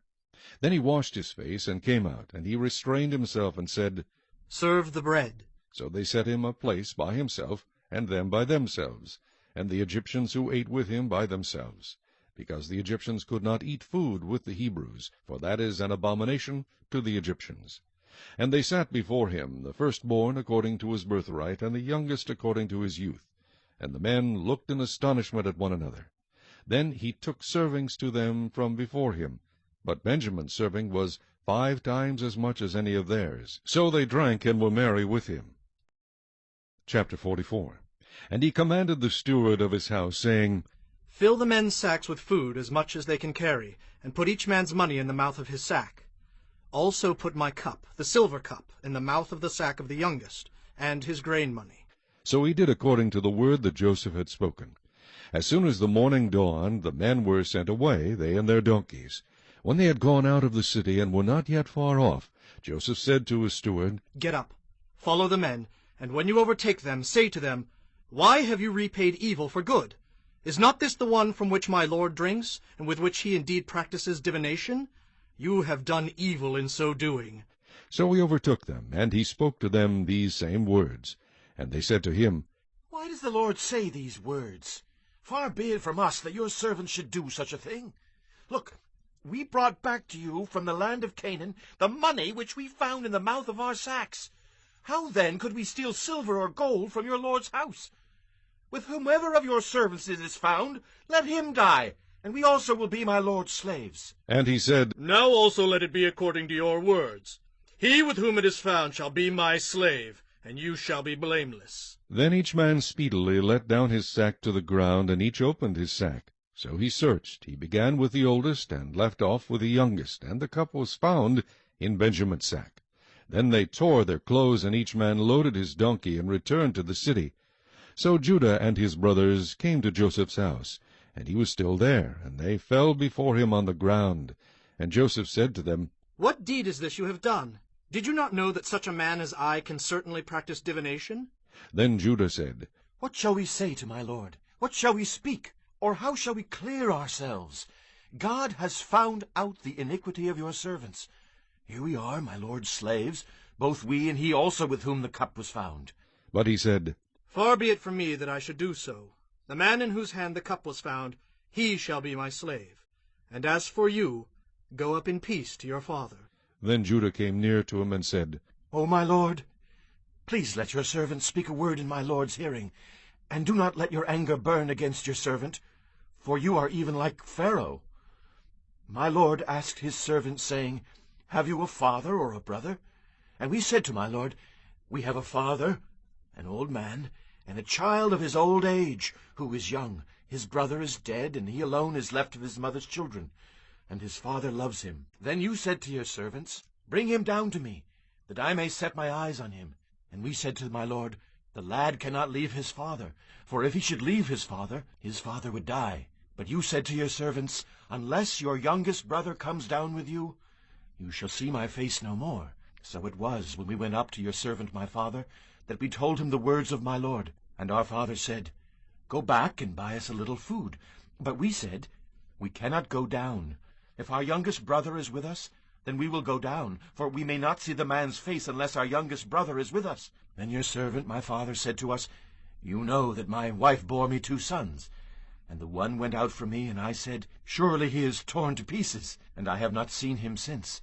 But if you take this one also from me, and calamity befalls him, you shall bring down my gray hair with sorrow to the grave. Now, therefore, when I come to your servant my father, and the lad is not with us, since his life is bound up in the lad's life, it will happen, when he sees that the lad is not with us, that he will die. So your servants will bring down the gray hair of your servant our father with sorrow to the grave.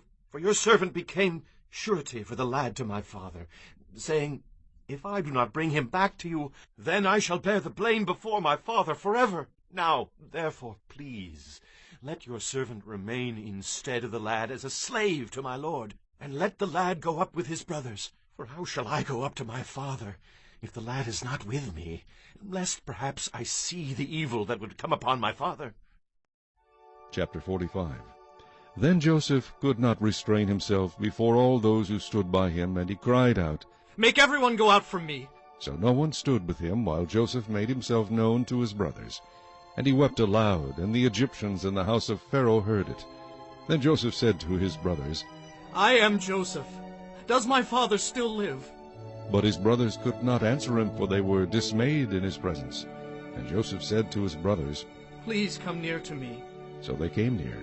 Then he said, I am Joseph, your brother, whom you sold into Egypt. But now, do not therefore be grieved or angry with yourselves because you sold me here, for God sent me before you to preserve life. For these 2 years the famine has been in the land, and there are still 5 years in which there will be neither plowing nor harvesting. And God sent me before you to preserve a posterity for you in the earth, and to save your lives by a great deliverance. So now it was not you who sent me here, but God. And he has made me a father to Pharaoh, and lord of all his house, and a ruler throughout all the land of Egypt. Hurry and go up to my father, and say to him, Thus says your son Joseph, God has made me lord of all Egypt. Come down to me, do not tarry. You shall dwell in the land of Goshen, and you shall be near to me, you and your children, your children's children, your flocks and your herds, and all that you have. There I will provide for you, lest you and your household and all that you have come to poverty. For there are still 5 years of famine. And behold, your eyes and the eyes of my brother Benjamin see that it is my mouth that speaks to you. So you shall tell my father of all my glory in Egypt, and of all that you have seen, and you shall hurry and bring my father down here. Then he fell on his brother Benjamin's neck and wept, and Benjamin wept on his neck. Moreover, he kissed all his brothers and wept over them. And after that his brothers talked with him. Now the report of it was heard in Pharaoh's house, saying, Joseph's brothers have come. So it pleased Pharaoh and his servants well. And Pharaoh said to Joseph, Say to your brothers, do this. Lord your animals and depart. Go to the land of Canaan. Bring your father and your households and come to me. I will give you the best of the land of Egypt, and you will eat the fat of the land. Now you are commanded. Do this. Take carts out of the land of Egypt for your little ones and your wives. Bring your father and come. Also, do not be concerned about your goods, for the best of all the land of Egypt is yours. Then the sons of Israel did so, and Joseph gave them carts according to the command of Pharaoh, and he gave them provisions for the journey. He gave to all of them, to each man, changes of garments. But to Benjamin he gave 300 pieces of silver and 5 changes of garments. And he sent to his father these things: 10 donkeys loaded with the good things of Egypt, and 10 female donkeys loaded with grain, bread, and food for his father for the journey. So he sent his brothers away, and they departed. And he said to them, See that you do not become troubled along the way. Then they went up out of Egypt, and came to the land of Canaan to Jacob their father. And they told him, saying, Joseph is still alive, and he is governor over all the land of Egypt. And Jacob's heart stood still, because he did not believe them. But when they told him all the words which Joseph had said to them, and when he saw the carts which Joseph had sent to carry him, the spirit of Jacob their father revived. Then Israel said, It is enough. Joseph, my son, is still alive. I will go and see him before I die. Chapter 46. So Israel took his journey with all that he had, and came to Beersheba, and offered sacrifices to the God of his father Isaac. Then God spoke to Israel in the visions of the night, and said, Jacob, Jacob. And he said, Here I am. So he said, I am God, the God of your father. Do not fear to go down to Egypt, for I will make of you a great nation there. I will go down with you to Egypt, and I will also surely bring you up again, and Joseph will put his hand on your eyes. Then Jacob arose from Beersheba, and the sons of Israel carried their father Jacob, their little ones, and their wives in the carts which Pharaoh had sent to carry him.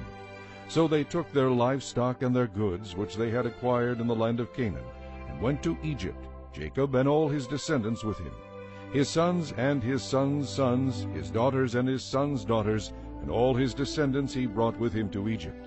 Now these were the names of the children of Israel, Jacob and his sons, who went to Egypt. Reuben was Jacob's firstborn.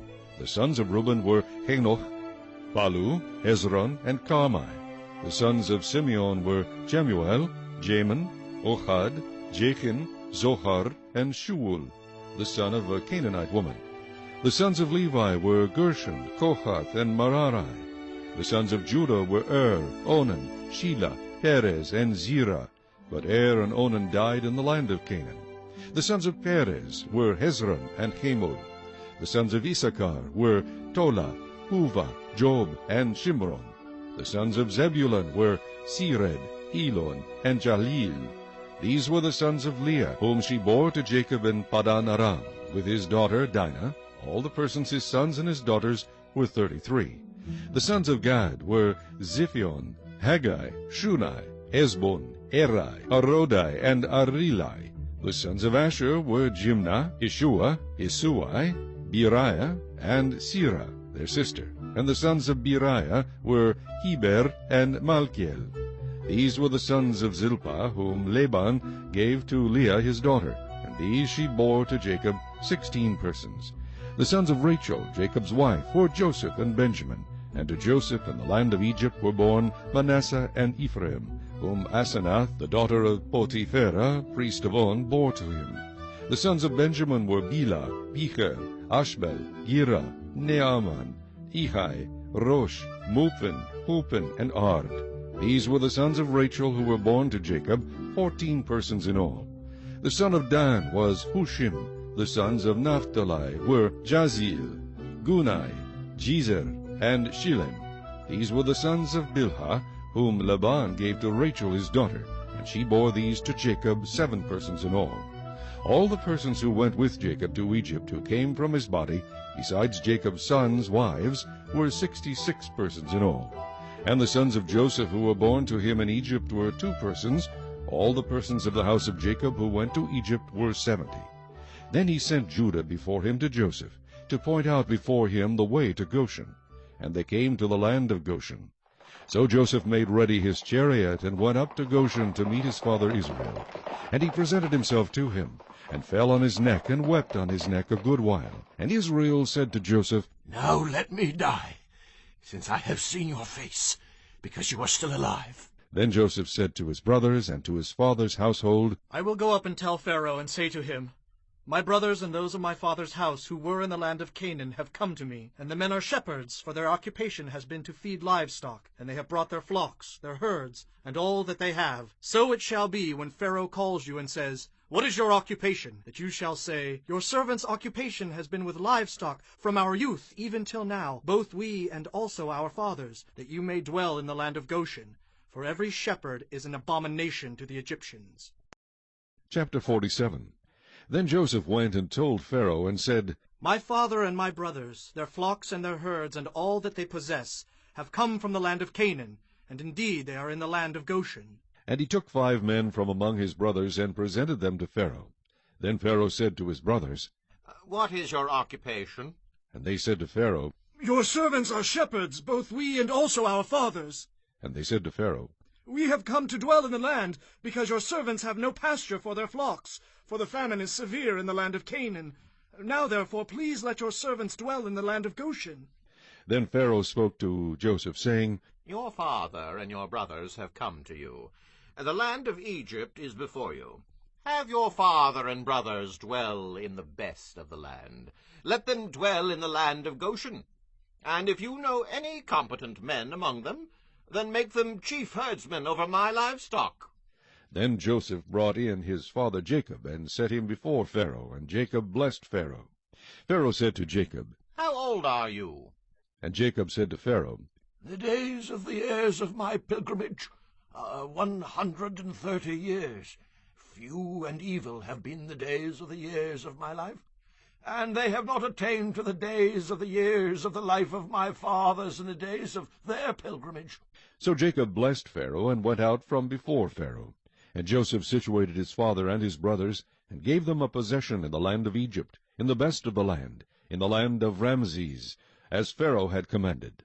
Then Joseph provided his father, his brothers, and all his father's household with bread, according to the number in their families. Now there was no bread in all the land, for the famine was very severe, so that the land of Egypt and the land of Canaan languished because of the famine. And Joseph gathered up all the money that was found in the land of Egypt and in the land of Canaan, for the grain which they bought. And Joseph brought the money into Pharaoh's house. So when the money failed in the land of Egypt and in the land of Canaan, all the Egyptians came to Joseph and said, Give us bread, for why should we die in your presence? For the money has failed.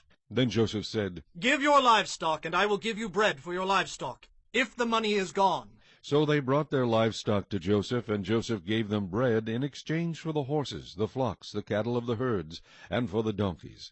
Thus he fed them with bread in exchange for all their livestock that year.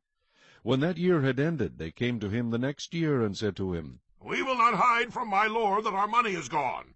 My lord also has our herds of livestock. There is nothing left in the sight of my lord but our bodies and our lands. Why should we die before your eyes, both we and our land? Buy us and our land for bread, and we and our land will be servants of Pharaoh. Give us seed, that we may live and not die, that the land may not be desolate. Then Joseph bought all the land of Egypt for Pharaoh, for every man of the Egyptians sold his field, because the famine was so severe upon them. So the land became Pharaoh's. And as for the people, he moved them into the cities, from one end of the borders of Egypt to the other end. Only the land of the priests he did not buy, for the priests had rations allotted to them by Pharaoh, and they ate their rations which Pharaoh gave them. Therefore they did not sell their lands. Then Joseph said to the people, Indeed, I have bought you and your land this day for Pharaoh. Look, here is seed for you, and you shall sow the land. And it shall come to pass in the harvest that you shall give 1/5 to Pharaoh. 4/5 shall be your own, as seed for the field and for your food, for those of your households, and as food for your little ones. So they said, You have saved our lives. Let us find favor in the sight of my lord, and we will be Pharaoh's servants. And Joseph made it a law over the land of Egypt to this day, that Pharaoh should have 1/5, except for the land of the priests only, which did not become Pharaoh's. So Israel dwelt in the land of Egypt, in the country of Goshen, and they had possessions there, and grew and multiplied exceedingly. And Jacob lived in the land of Egypt 17 years. So the length of Jacob's life was 147 years. When the time drew near that Israel must die, he called his son Joseph and said to him, Now if I have found favor in your sight, please put your hand under my thigh, and deal kindly and truly with me. Please, do not bury me in Egypt, but let me lie with my fathers. You shall carry me out of Egypt and bury me in their burial place. And he said, I will do as you have said. Then he said, Swear to me. And he swore to him. So Israel bowed himself on the head of the bed. Chapter 48. Now it came to pass after these things that Joseph was told, Indeed your father is sick. And he took with him his 2 sons, Manasseh and Ephraim. And Jacob was told, Look, your son Joseph is coming to you. And Israel strengthened himself, and sat up on the bed. Then Jacob said to Joseph, God Almighty appeared to me at Luz in the land of Canaan, and blessed me, and said to me, Behold, I will make you fruitful and multiply you, and I will make of you a multitude of people, and give this land to your descendants after you as an everlasting possession. And now your 2 sons, Ephraim and Manasseh, who were born to you in the land of Egypt before I came to you in Egypt, are mine. As Reuben and Simeon, they shall be mine. Your offspring, whom you beget after them, shall be yours. They will be called by the name of their brothers and their inheritance. But as for me, when I came from Paddan, Rachel died beside me in the land of Canaan on the way, when there was but a little distance to go to Ephrath, and I buried her there on the way to Ephrath, that is, Bethlehem. Then Israel saw Joseph's sons, and said, Who are these? And Joseph said to his father, They are my sons, whom God has given me in this place. And he said, Please bring them to me, and I will bless them. Now the eyes of Israel were dim with age, so that he could not see.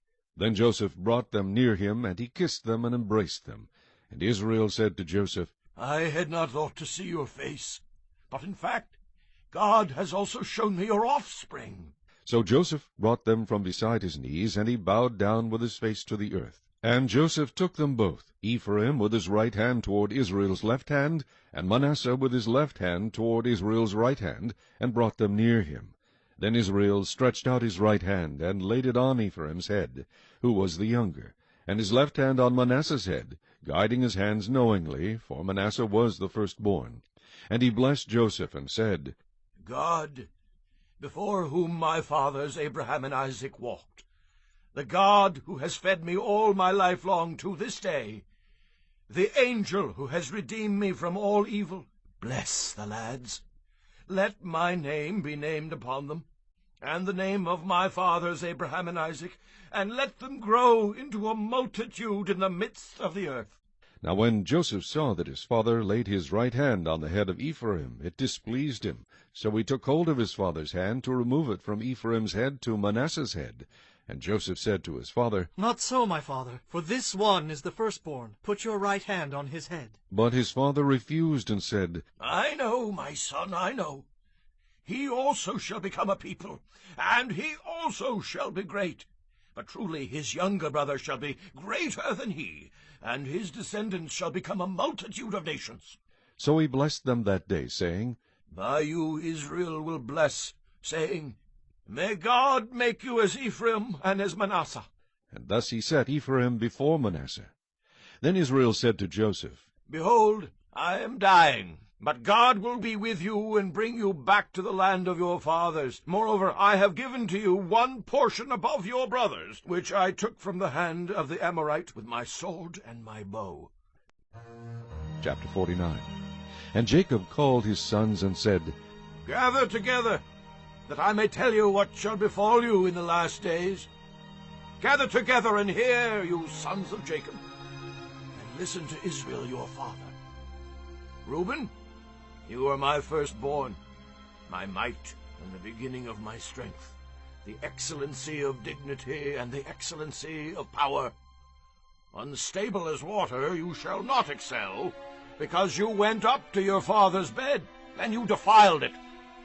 You went up to my couch. Simeon and Levi are brothers.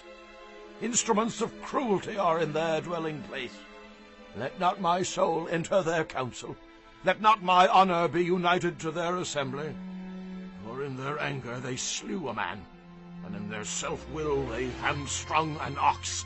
Cursed be their anger, for it is fierce, and their wrath, for it is cruel. I will divide them in Jacob, and scatter them in Israel.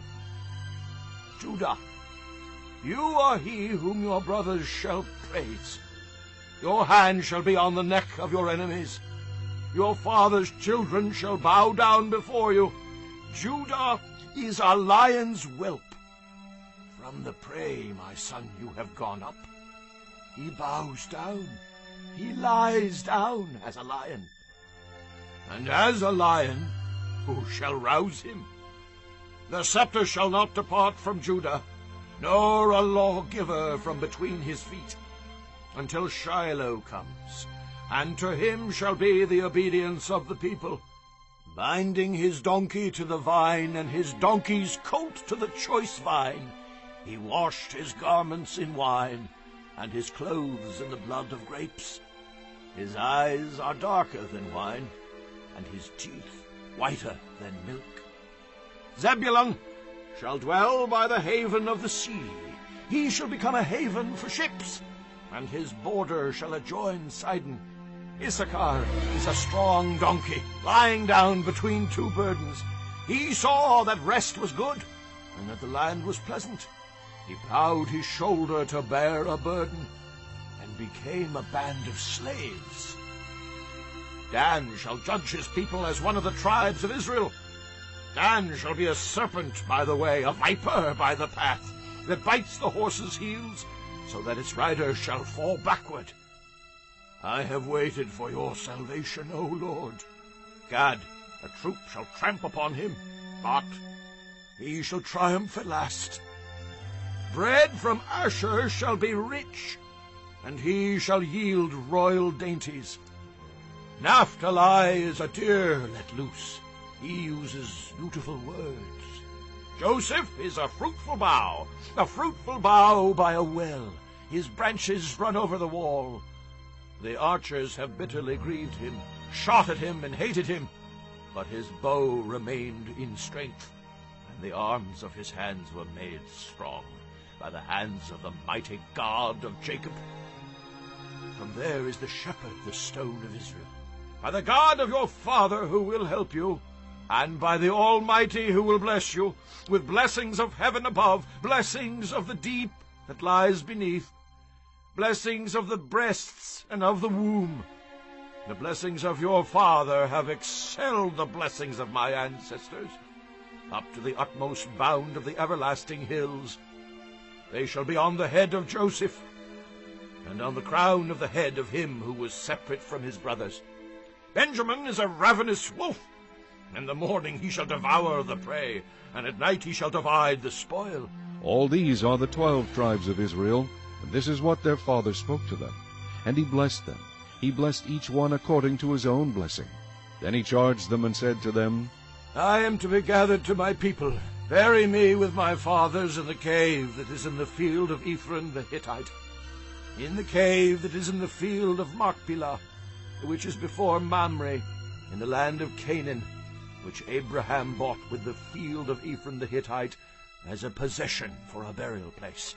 There they buried Abraham and Sarah his wife. There they buried Isaac and Rebekah his wife. And there I buried Leah. The field and the cave that is there were purchased from the sons of Heth. And when Jacob had finished commanding his sons, he drew his feet up into the bed and breathed his last, and was gathered to his people. Chapter 50. Then Joseph fell on his father's face, and wept over him, and kissed him. And Joseph commanded his servants, the physicians, to embalm his father. So the physicians embalmed Israel. 40 days were required for him, for such are the days required for those who are embalmed. And the Egyptians mourned for him 70 days. Now when the days of his mourning were past, Joseph spoke to the household of Pharaoh, saying, If now I have found favor in your eyes, please speak in the hearing of Pharaoh, saying, My father made me swear, saying, Behold, I am dying. In my grave, which I dug for myself in the land of Canaan, there you shall bury me. Now therefore please let me go up and bury my father, and I will come back. And Pharaoh said, Go up and bury your father, as he made you swear. So Joseph went up to bury his father, and with him went all the servants of Pharaoh, the elders of his house, and all the elders of the land of Egypt, as well as all the house of Joseph, his brothers, and his father's house.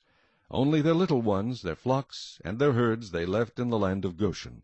And there went up with him both chariots and horsemen, and it was a very great gathering. Then they came to the threshing floor of Atad, which is beyond the Jordan, and they mourned there with a great and very solemn lamentation. He observed 7 days of mourning for his father.